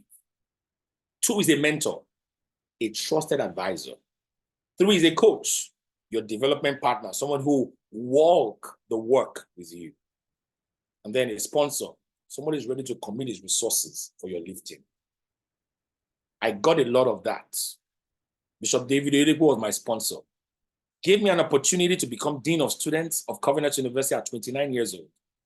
I was 29 years old when I was Dean of Students at Covenant University. 29, under 30. Victor Palua, how come I did not get into Forbes 30 or under 30? Maybe they did not started that thing then. They had not started Forbes 30 under 30. I mean, I would have gotten there. We didn't push for it, sir. No, it's at 43. You know, how did that happen? He sponsored me. Became the youngest university registrar in Africa at age 32. That must have been the work of a sponsor. My friend, get around influencers, people that can amplify your work beyond your effort. You need to get around influencers, people that can amplify your work beyond your effort. That is how to do a good job. In doing this thing, my friend, practices 5 things. Open communication, don't hold back. Self-acceptance, believe in yourself. And then take a risk. Brainstorm with people. And anytime you're listening to them, ensure you're not just listening to respond. Ensure you're listening to understand. How do you want them to improve your execution abilities? Number 1, set clear plans of action. How do you improve your execution ability? Because doing things well means executing. Set clear plans of action. Manage your time very well. Time waits for no one. Time waits for no one. And I'm glad that every one of you are investing your time today. You're investing your time in this conversation today. We're here yesterday, you're here again today. I can tell you, if it is not worth your time, please log out and go. And I'm sure it's worth much more than your time. Manage your time effectively. Have priorities and schedule your priorities. Someday, again, we'll bring you into our time management class and we'll share our own framework at Nathan Lige, what we do at our company, how people can manage their time effectively. How do you compartmentalize things? My friends, we all have multiple roles and multiple obligations. Can I ask you here right now, on the call, in one text, not in many texts, in one text, tell me how many roles you play in your life. In the chat, please. I'm a father. No, let me start with I'm a son. My parents are still alive. I'm a son. I'm a brother. Active roles, not the one that's just for nominal purposes. I'm a son. I'm a brother. I'm an uncle. I'm a cousin. I'm a husband. I'm a father. I'm an in-law. I'm an employer. I'm a consultant. I'm an employee. You know how many hats those are? Can I see your own? You have at least 10. Yes, Temitope, thank you. My healing streams of God's sister. Some of us have many hats that we're wearing. How many are you wearing? Anybody else? Tokwe says she's wearing at least 10. Mercy says 10. Great. Who else? How many hats are you wearing? Multiple roles, multiple obligations. That means 8. Yes, you're not married. Yes, I know. So that's mother is not there, wife is not there. So I know that one. -2. Dr. Kwe, you've lost count. Dr. K, 8 at the moment. Nathaniel says at least 12. Oh my goodness. Now listen, my friends. If you have multiple roles and obligations within the same 24 hours, it means you should be paying attention to how time works. So today is not the day for time management. Whenever we have the time, we'll call you again. Be accountable. Please have people in your life that you must share your results with. We will never have done producing better results 2024 if I didn't think Oyebola would be disappointed if I didn't continue. We will never have done it if Dolapo, my colleague at work, didn't say, doctor, I think we can go ahead and do it. There are people who must see your outcomes. If you don't have such people in your life, guess what? You will easily chicken out. Many of us have dropped our pursuit. You tell yourself something. Let me tell you what you say. You tell yourself, after all, I was one that set the goal myself. I can stop the goal. I was one that set it, so I can say I'm not setting again. I said I'm going to chase this thing. Okay, I'm not chasing anymore. I know it won't work. Be accountable. And then focus on outcomes and value tools. Focus on outcomes and value tools. And then finally, be agile. Be swift. Things are moving on. The final part of our conversation, and before we get into the final point of conversation, because I'm wrapping up now, and I'm going to give you time to ask questions. Today, we're really not in a hurry because we really want to ask questions. It's Saturday. We want to ask questions. Section 3, the final section. How difficult is it to replace you? Or maybe I should ask, is it easy to replace you? I'm asking that question and I need 3 responses from you all in the room.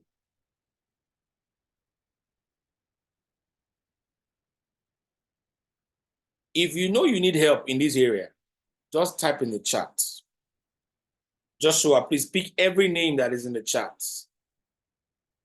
Dolakwa, please pick every person who responds in the chat saying they respond in the way I'm going to explain very soon. Just be on standby and listen to me. Dolakwa and Joshua, you pick up the responses from the people. Just mark the name. We'll reach out to them after the call. If you think what you do right now, even though it is well done, you think you are still easily dispensable, or you think you have not become a rallying point, please mark this.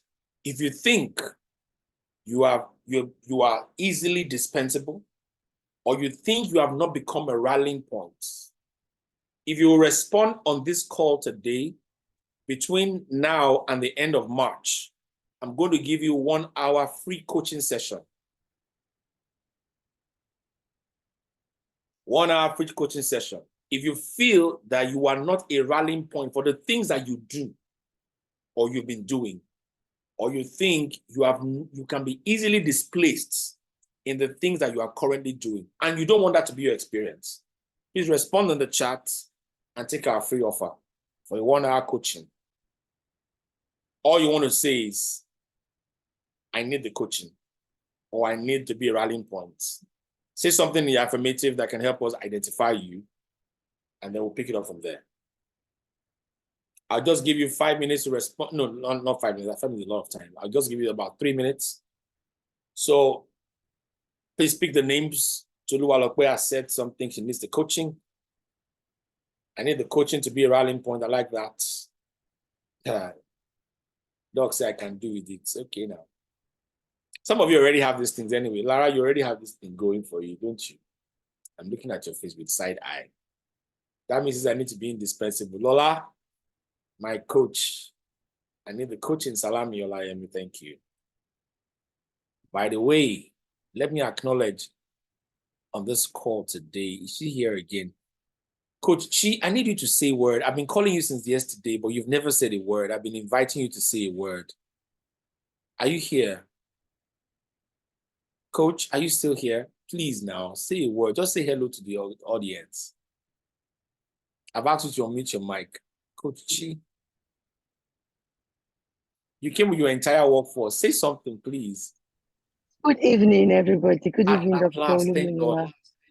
I'm sorry. Yesterday, I was actually in a very noisy place. Hence, my inability to say anything. I've been enjoying it, and I'm sure that my colleagues too have been enjoying it. It's been an eye-opener for us, and I thank you so much for this opportunity. And I also thank your beautiful wife for the support that she has been giving you. Thank you for all you do. God bless you. So, Coach, we're going to take the responsibility together. For those who are responding, you and I will work with them and give them better results. Are you with me? No problem. All Anything right. for you, Doctor. No, we worked together before now, so we're going to work again together. Don't worry. You will not be deprived of anything. No problem, sir. Somebody is saying, Doctor, permit me to steal you for a month and more months. I'm in Nigeria, you're in the UK. Do you want to fly me in? I'm happy to do this. All right, friends, let's go on. Remember I told you at the beginning of this session yesterday, I said I was going to give you the portrait of a productive person. But let me start with the portrait of a replaceable person. How do you know someone that is very, very, very dispensable, that people can get rid of him at any time? Number one, he lacks an understanding of his potential. He does not know what he has. He doesn't know. He doesn't know. He lacks an understanding of his potential. By extension, you will know what the portrait of a productive person should be. Number one, he lacks understanding of potential. Number two, this person is swayed. This person is swayed by the pressures of life. See, I'm not saying that you will not have problems in this world, but don't let it get you off track. See, we will have tribulations in this world. We will have things that will cause us to want to throw in the towel. But don't get swayed by the pressures of life. The replaceable person, when it's his pressure, is gone. Number three, this person does not commit to the things that will enable their gifts to blossom. We're in a year of blossoming. This person will not commit himself to the things that will enable their gifts to blossom. Some of us need to allow our gifts to thrive. I mean, do your monologue. Write that short. You want to write a book, start by writing articles, small articles. Oh, post on Instagram, post on social media. Just post. Don't wait for anybody to like it. Over time, you get better.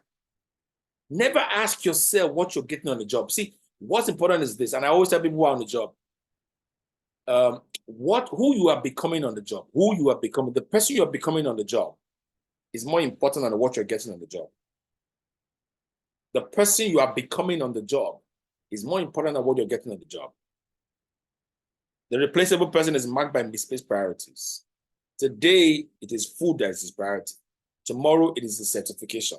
Next tomorrow, it is this. Next thing, it is that. The whole of last year, my wife had one major career goal to complete our ICANN certification. I mean, she had been doing ICANN for a long time. And then we got married and we both became very productive. We were giving birth to children and she took a job in the banking sector. All of that made it very difficult to concentrate on ICANN. At the point, there were contemplations of exiting. But we both agreed and said, you know what, you will finish this. And she went back to it. I'm glad to announce to everyone here, the last diet, a beautiful wife became an ACA. after many years of living that journey, he that puts his foot his hand to the plow and looks back is not fit. But today, Olumuyiwa Oludayo ACA, she didn't stop. She didn't stop. She didn't stop. And she had just one priority. I will do this and finish. I will do this and finish. I will do this and finish. She finished it. Now, let me now show you how to become so difficult to replace. Number one, know and acknowledge your potentials. Know and acknowledge your potentials. Know and acknowledge your potentials. Know and acknowledge your potentials. God has given you a gift. God has given you a gift. That gift is your seed to nurture. God has given you a gift. That seed is your gift to nurture. Nurturing it means bringing it to the production center. Know and acknowledge your potentials. This is how you know somebody who is productive or is going to be productive. Number two, understand the dynamics. Understand the dynamics of that potential. What can that gift do? What can that skill acquire? What can that skill do? What can it produce? Understand the dynamics of your potential. Understand the dynamics of your potential. Understand the value of that potential and understand how to deploy it. Understand the value of that potential and how to deploy it. How do you know a productive person? Number three, that person is committed to the demands of the growth of that potential. If that potential requires that you go and take degrees, go and take it. If that potential requires that you go and take degrees, go and take it. If that potential requires that you go and take certification, go and take it. I told you today, I'm gunning for 2 certifications this year. And I'm making it open because I can be accountable. Because I know some of you will ask me in 2 months' time, how far would that thing you say you're going to do? Getting a certification in psychometrics. I want to become a certified psychometric assessor. And then following the offer that my friend did just given me, chasing that safe agile framework certification with all my heart. Coming to the demands, your potential that will bring about results will place a demand on you. And then finally, number 4, focus on what the potential can produce for you. Don't focus on what the potential cannot do. Focus on what it can do. Those who produce results always keep their gaze on what can make them win the race. Those who are productive always keep their gaze on what can make them win the race. Those who are productive, those who don't get easily replaced, always keep their gaze on what can help them win the race. Focus on what your potential can do for you. As we close tonight, I remember saying at the beginning of this conversation that I will show you how really would you know that your life is a productive one? How can you tell that you are living a productive life? How can you tell that you are producing better results? Number 1, is that result increasing in volume? Thanks to all of you, we can say producing better results seminar is better today. We had less than 20 people last year. I mean, less than 20. And the people that even became less than 20, a number of them we invited to just come and join. Today we've had close to 51 in and out of people, in and out of this room. Yesterday, I think I counted about 51 people. Today we have had well over 40. If I told you that the 2 speakers we had yesterday and today, Tolu visited me in Ikoyi in a week, and I said to her, Tolu, what are you doing? She's doing very well, Porsche effect. I said, I need you to come and speak at my event. It didn't take a long time. I just recently met IK. And today, see what is coming up. Lorena is going to get an opportunity. I immediately took Beshe's wife is going to get an opportunity just because Miwa took a chance. So the volume is increasing. The numbers are increasing. If you are truly living a productive life, ask yourself, how many wins now? Have we not been told to count our blessings and name them one by one?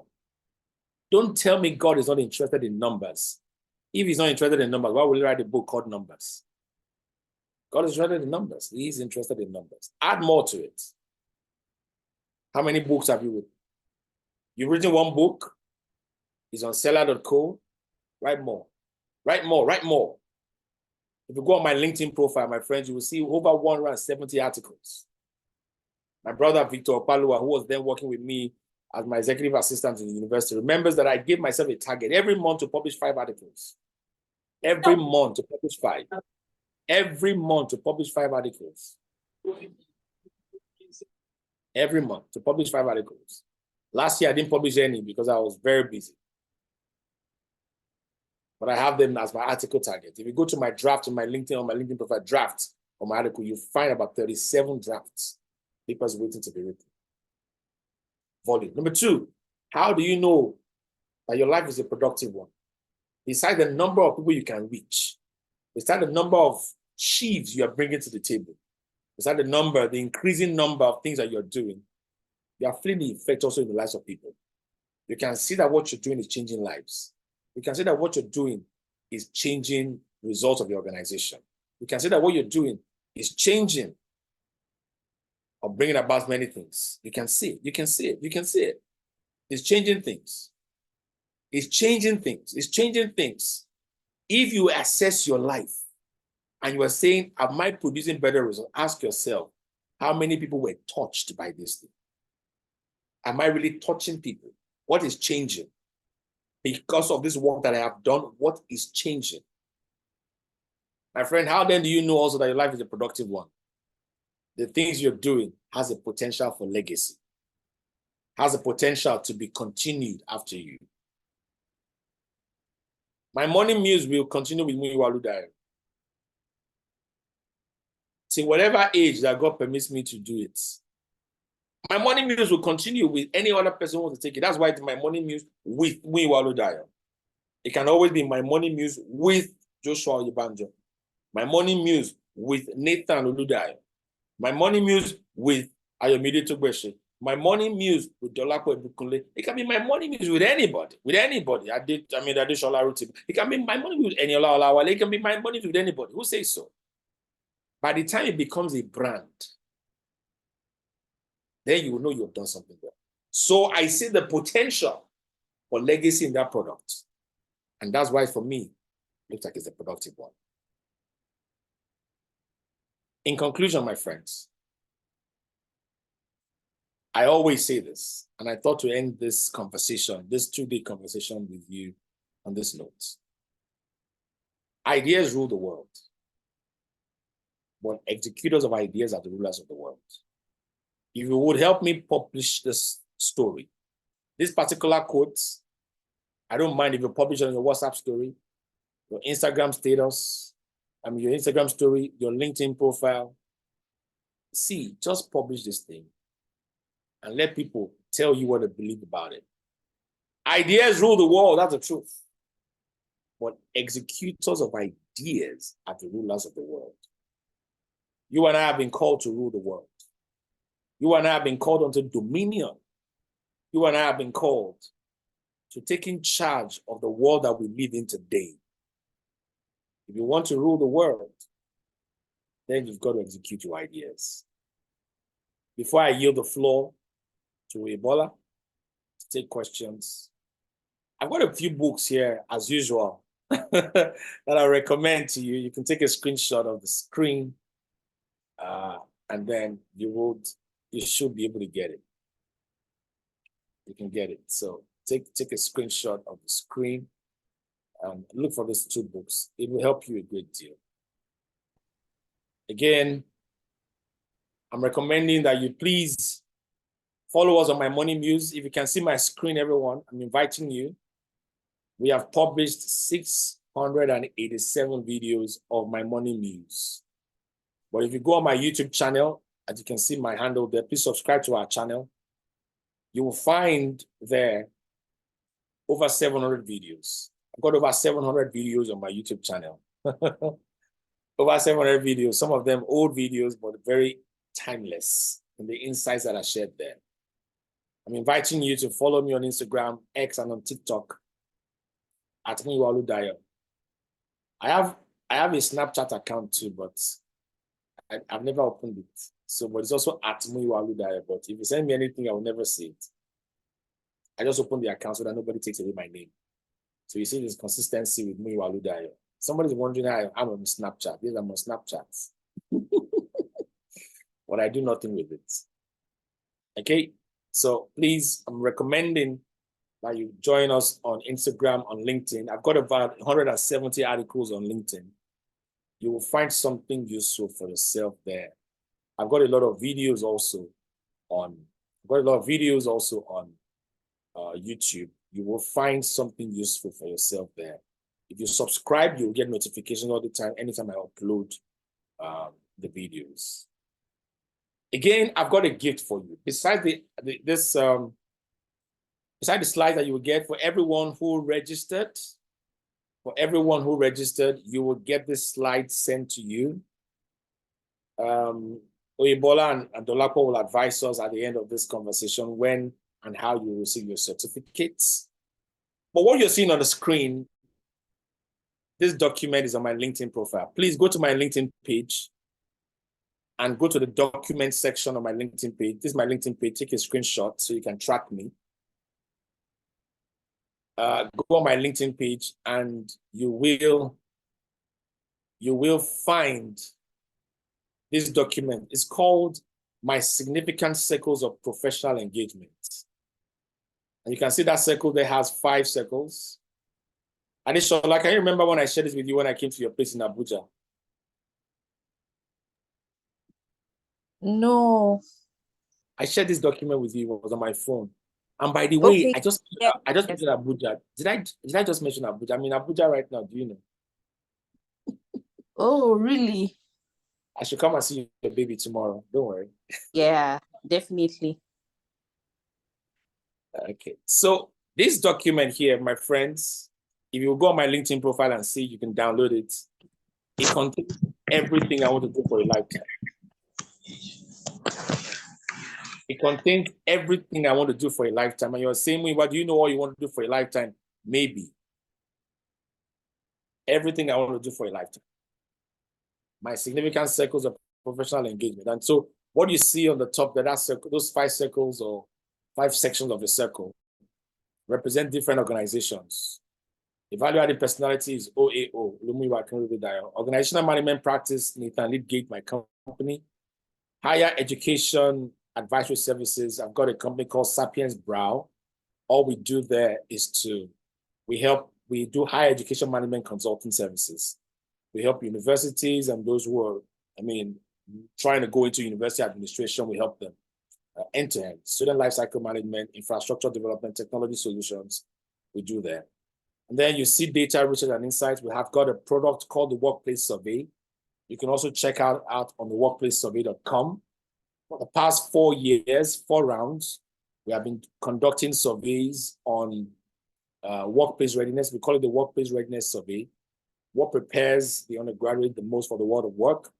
We've been producing that survey for the past 4 years. It's not getting sufficient traction, but I'm sure this year we'll get some work on it, put some steam on it. And then finally, there's what I call Volunteers Africa. I've not launched Volunteers Africa as a product yet, but Volunteers Africa is a platform that brings people who want to volunteer their skills and their services and people who need the services and the skills of volunteers. So institutions, individuals, a hub where they all meet together. That's why we call it connecting courses and resources. If you go on my LinkedIn page, you'll find it in the document section. You can download the full version of it. Everything I want to do for my life in my lifetime is called My Significant Circles of Professional Engagement. There is also this resource. If you will go on my Twitter handle, I shared my Twitter handle as well. Every year for the past 4 years, I always come up with a philosophical guide. And I'm sharing these resources with you because they should just set the tone for what you want to do for your own life. I mean, you may not have done it. Don't feel intimidated by seeing it. Some of these things just started very casually. I mean, trust me, very casually. I mean, simply, oh, let me do this. Let me put these things together. And it has worked. It's helped me a great deal. So I have a 2024 philosophical guide. If you go on my LinkedIn page, you'll find the 2023 edition. I've not uploaded 2024 yet on LinkedIn. You'll find the 2023 edition. You can download it as well in the document section. But if you go on Twitter, that's on X, you'll find it's a pinned post on my X platform. So you can find it and see how the things that are guiding my thought patterns for the year 2024. I'm sharing this so that you can also know that sometimes the things that you possibly see me by the grace of God achieving also came through some intentional planning and some structures and systems that we have put together. Now, let me invite you to future events. Come May 2024, I'm going to be hosting a public speaking masterclass. I mean, I've been holding this back for a long time, but now I've announced it. So it's going to be a reality. Daniel Adeyemi is on this call. Can I guess if it's Daddy Adeyemi? Daniel, are you still here? Daniel, DT. Yes, yeah, I'm here. Nice. Daniel, you were one of those in that class, right? Weren't you? Yes, yes. Yes. So, Victor Paluwa, you were one of those in that class as well. So quite a number of people that were in my public speaking class at Covenant University. It was one of the most subscribed courses in the university then. And so I'm asking you to get ready to look out for it. If you will follow me on all my handles, you will find out when we start to announce it. This particular post will go up very shortly after this event so that people can begin to think about it. I mean, I think I've trained over 8,000 people in the art of public speaking, and I hope I do you well too. So let me just share some of the things that I've been doing. Again, I'm inviting you to this signature program. This one is big. The date has been fixed. It's titled Becoming a Consultant to Kings, How to Solve Problems for People of Influence. Whew, I can't talk about this so much. Is it going to be a big event come September? September, Becoming a Consultant to Kings, How to Solve Problems for People of Influence. How to Solve Problems for People of Influence. We are doing this in September. If you want to collaborate with us to execute this, please feel free to reach out to us. Joshua, can you drop my email, or Dolakwa? Somebody can drop my email in the chat. It's titled, my email is Olumuyiwa@metanidgate. If you want to support us or collaborate with us, please, let's go. Becoming a Consultant to Kings. The last time we held this edition was in 2020. We haven't held another one for the past 4 years. We have struggled with the title, but we have retained it. I came across many, perspective about the title, and now it's done. So you can send me an email, Olumuyiwa@metanidgate.com, if you want to relate with us. Having said that, friends, it's been a pleasant pleasure sharing these 2 days with you, and I hope I've helped you to see how you can predict better results in 2024. As we draw the curtains, I'm waiting for questions and answers, but to say, at the turn of this year, you will come in 2025 and you will share the results of volume, impact, and legacy.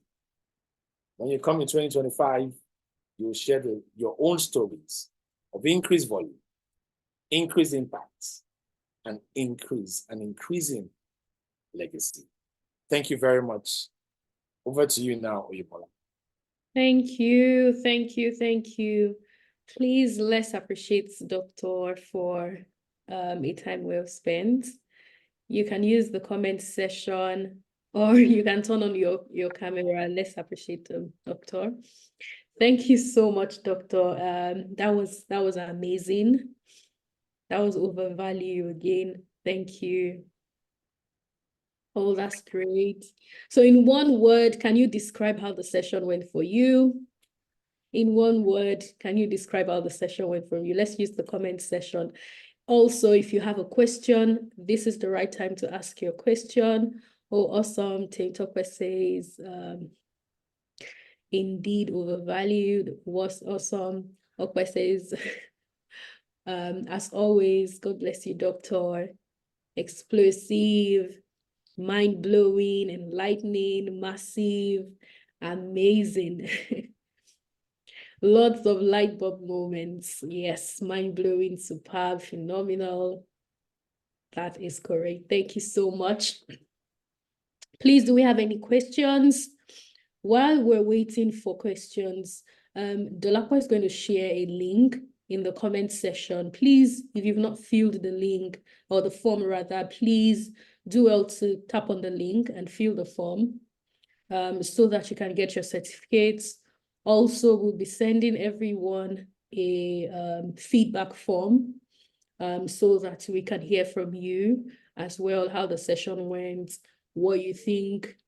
Obviously, I know that you can tell that we're really open to feedbacks in improving this over time. So please feel free. Once you get the feedback form, kindly fill it. Let us know what you genuinely think. Yeah, do we have any questions? Okay, I can see that Dolapo has shared the link. Please tap on it and fill in your details. Thank you.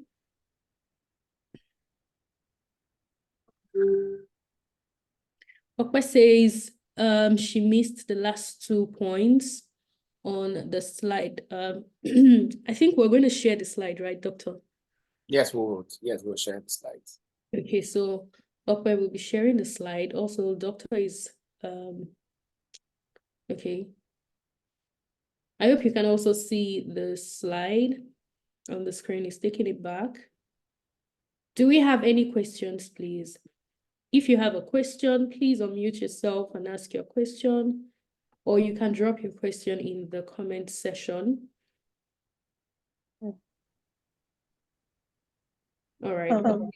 Yeah, thank you very much. Awesome. Doc, as always, honestly, more grace, and this is just divine gifting. Beautiful. So my question is within the initial question you asked us, which is about how easily replaceable. Doc, hold on. Your voice is echoing, so I can barely hear you clearly. Really? Is it better now? Or is it still echoing? Not yet. Oh dear. Let me get headphones and I'll come back. You can go on. Okay. All right. We also have a question in the comment section from Oluwa Damilola. So my question would be, how effectively focus on an area, especially when you are one that can adapt easily to different things. So Damien, right? Many of us have the potential to do many things, and everybody needs to listen to this. We all can do more than one thing. We all can do more than one thing. But let us have a focal point from where we will have other expressions. There's a central thing to tap into. There's a central assignment. Every other thing should be made an expression of the central one. It is easier that way to help yourself pursue something noble. When you have a central assignment or a central pursuit, and there are many other expressions of that central thing. Many central things. Okay, I mean, one central thing and many expressions. Those expressions help you to retain the essence of those of your pursuits in life. Many of us chase acting, and we don't think acting has a bearing with our HR profession. And so we say, oh, I'm doing different things. You're not doing different things. You're fulfilling one assignment, but you're expressing it in many ways. So see the things you do, the diverse things you do as expressions of the same assignment. If you see it that way, it will be easy for you to reduce the expressions or to expand the expressions, and to make you consistent in deploying your assignment there. Thank you, Iba. Yeah. Thank you. Then from Ayomide says, thank you so much, Doctor. Could you touch on your quote, learn the lesson and forget the details for a bit? I thought taking the lessons require counting the details. So all right. she just Yeah. So when we in the context of learn the lesson, forget the details, is when the detail becomes a weight. There's some times when recounting the details of a gory event becomes a burden on you. So what you want to do as much as possible is to forget the details. Forgetting the details does not mean that you will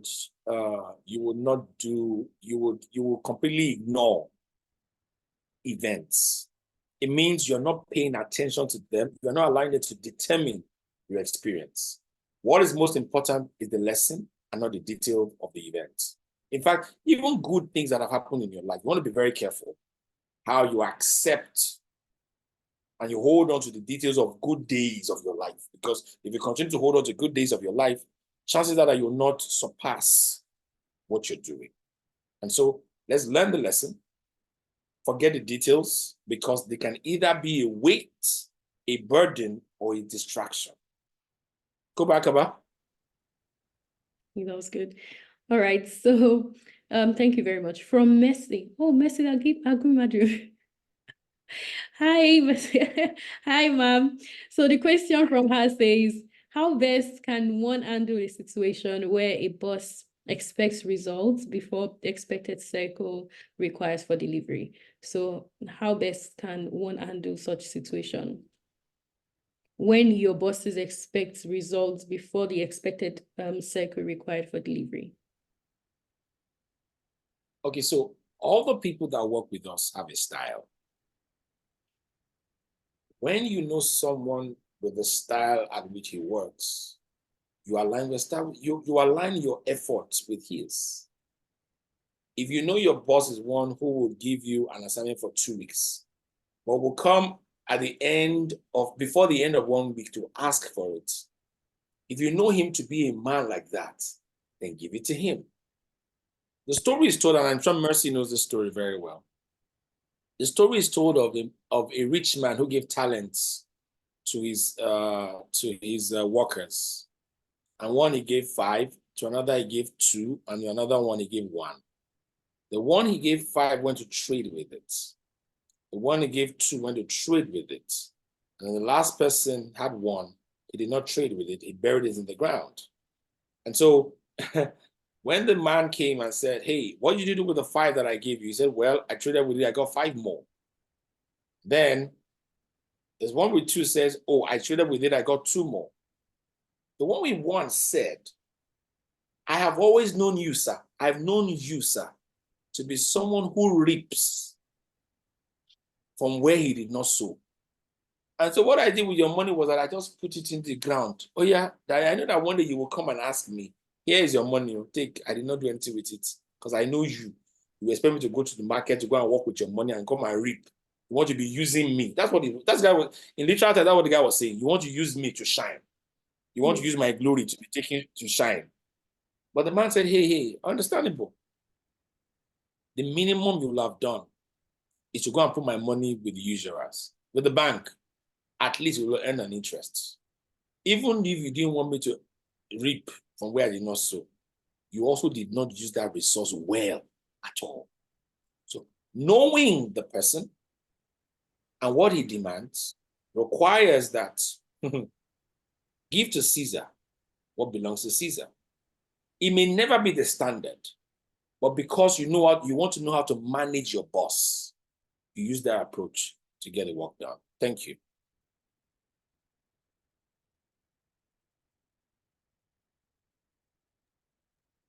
Okay, I think Is that clear?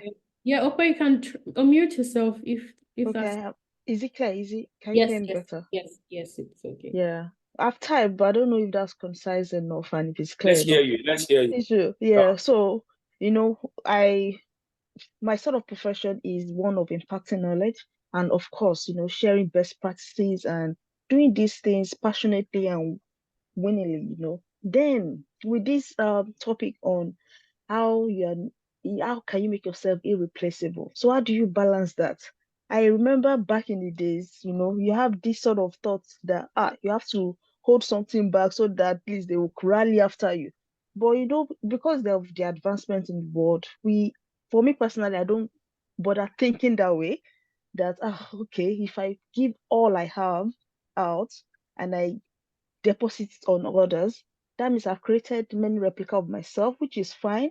But then, does that mean it's easier to be replaced?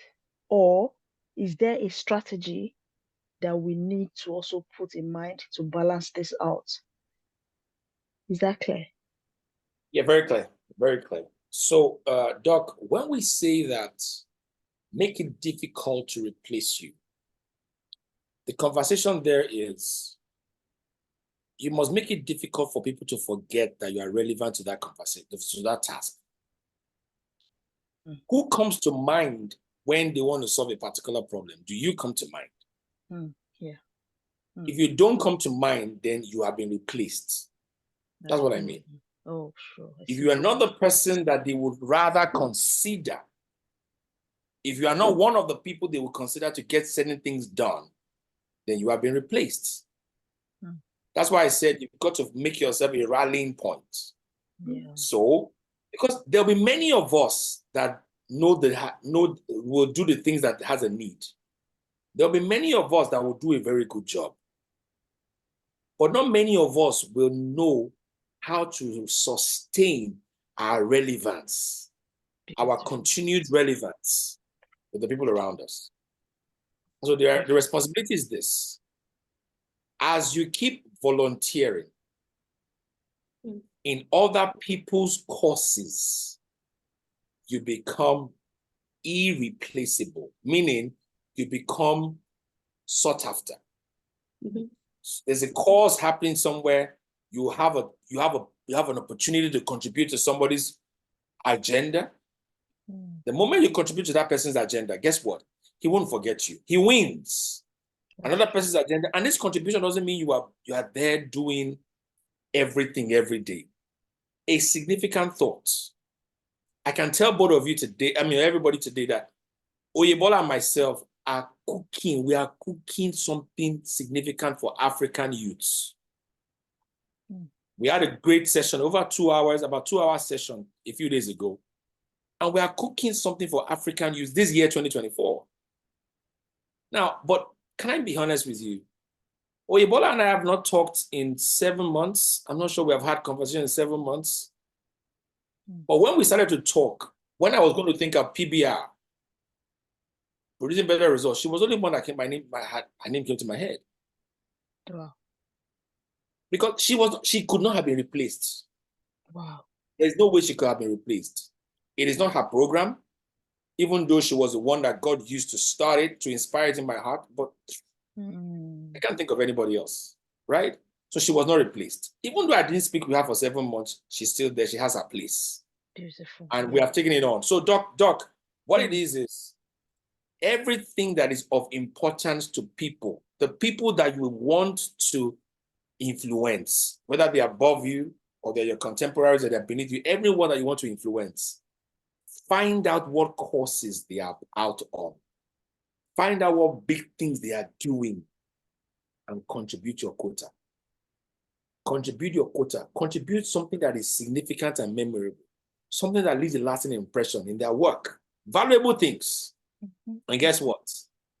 The next time they want to repeat that cause or somebody else wants to replicate that cause, they will remember you. You become that rallying point to say, hey, he can do slides. Oh, she can anchor events. Oh, no, she can build a community. That's what it is. I just told you what Oyebola can do. She can build slides. And she can build a community. Awesome. Thank you. Thank you so much. On that note, please let me suggest a topic to you. How to sustain your relevance with relevant stakeholders. Okay. Doc, we're waiting. You have now become relevant. Thank you so much. Nice one. Thank you. Let's wrap this up. Thank you. All right. Let's wrap this up. It's already 10 o'clock in Nigeria. 10 o'clock here now. I just wrote that down, so I'll know where to start with doctor. All right, thank you so much. Thank you, everyone. That we had brilliant questions. Let me see. Yes, I got that. Thank you for that, Dr. Pem. All right, thank you so much. Please, if you have any further questions, feel free to send it to Doctor privately. I think his email has been sent. You can reach him on Instagram again, on LinkedIn, right? What social media platform? Doctor, what social media platform are you most active on? I'm active on Instagram, yeah. Okay, but not on Snapchat. No. Snapchat is just a placeholder. Just kidding. All right. So please reach him on Instagram if you have any questions. Thank you so much for making tonight's session. Thank you, everyone. We're going to be closing the session now. Please, if you've not filled the form, please do that. We're going to post it again. Okay, please, can you, sorry, Dolapo, can you help me with that? Can you repost the link? Please fill the form with your details so that you can get the certificates. Also, if you get the feedback form, please give us a feedback as soon as you can so that we can start planning ahead and making those adjustments. Thank you, Dolapo. So yeah, thank you again and again. Thank you, everyone, for your time. And we hope that you really learned a lot. We hope that it's worth your time and your investment. And we really hope to see your success stories, you know, as soon as possible. Please feel free to share with us as well once you start implementing these things. And yeah, we wish you all the best. I wish you all the best. The team wishes you all the best as well. Have an amazing year. Bye, everyone. Bye, everyone. Happy New Year. Thank you. Have a blast in the year. Have a blast in the year. Blossom. Awesome. Thank you, sir. You can turn on your camera. Please turn it on. We don't mind seeing everybody's face now. If we can, we can. Yay. And if we can take a selfie. Yes. Wow. That's Ayomide. Thank you, Ayomide. I'm trying to remove the spotlight so I can see everything. Happy New Year. Great. Happy New Year and all the best in 2024. All the best. Thank Lorena, you. have you gone? Thank you so much, Doctor. That is the guy who's doing all of my Victor Ayomide is the one doing all the designs, all the posters you saw, everything. That's the graphic designer right up there. Victor Ayomide is with his video. Thank you so much, Victor. I saw an error on that poster. Well done, Victor. Lovely. Well done, Victor.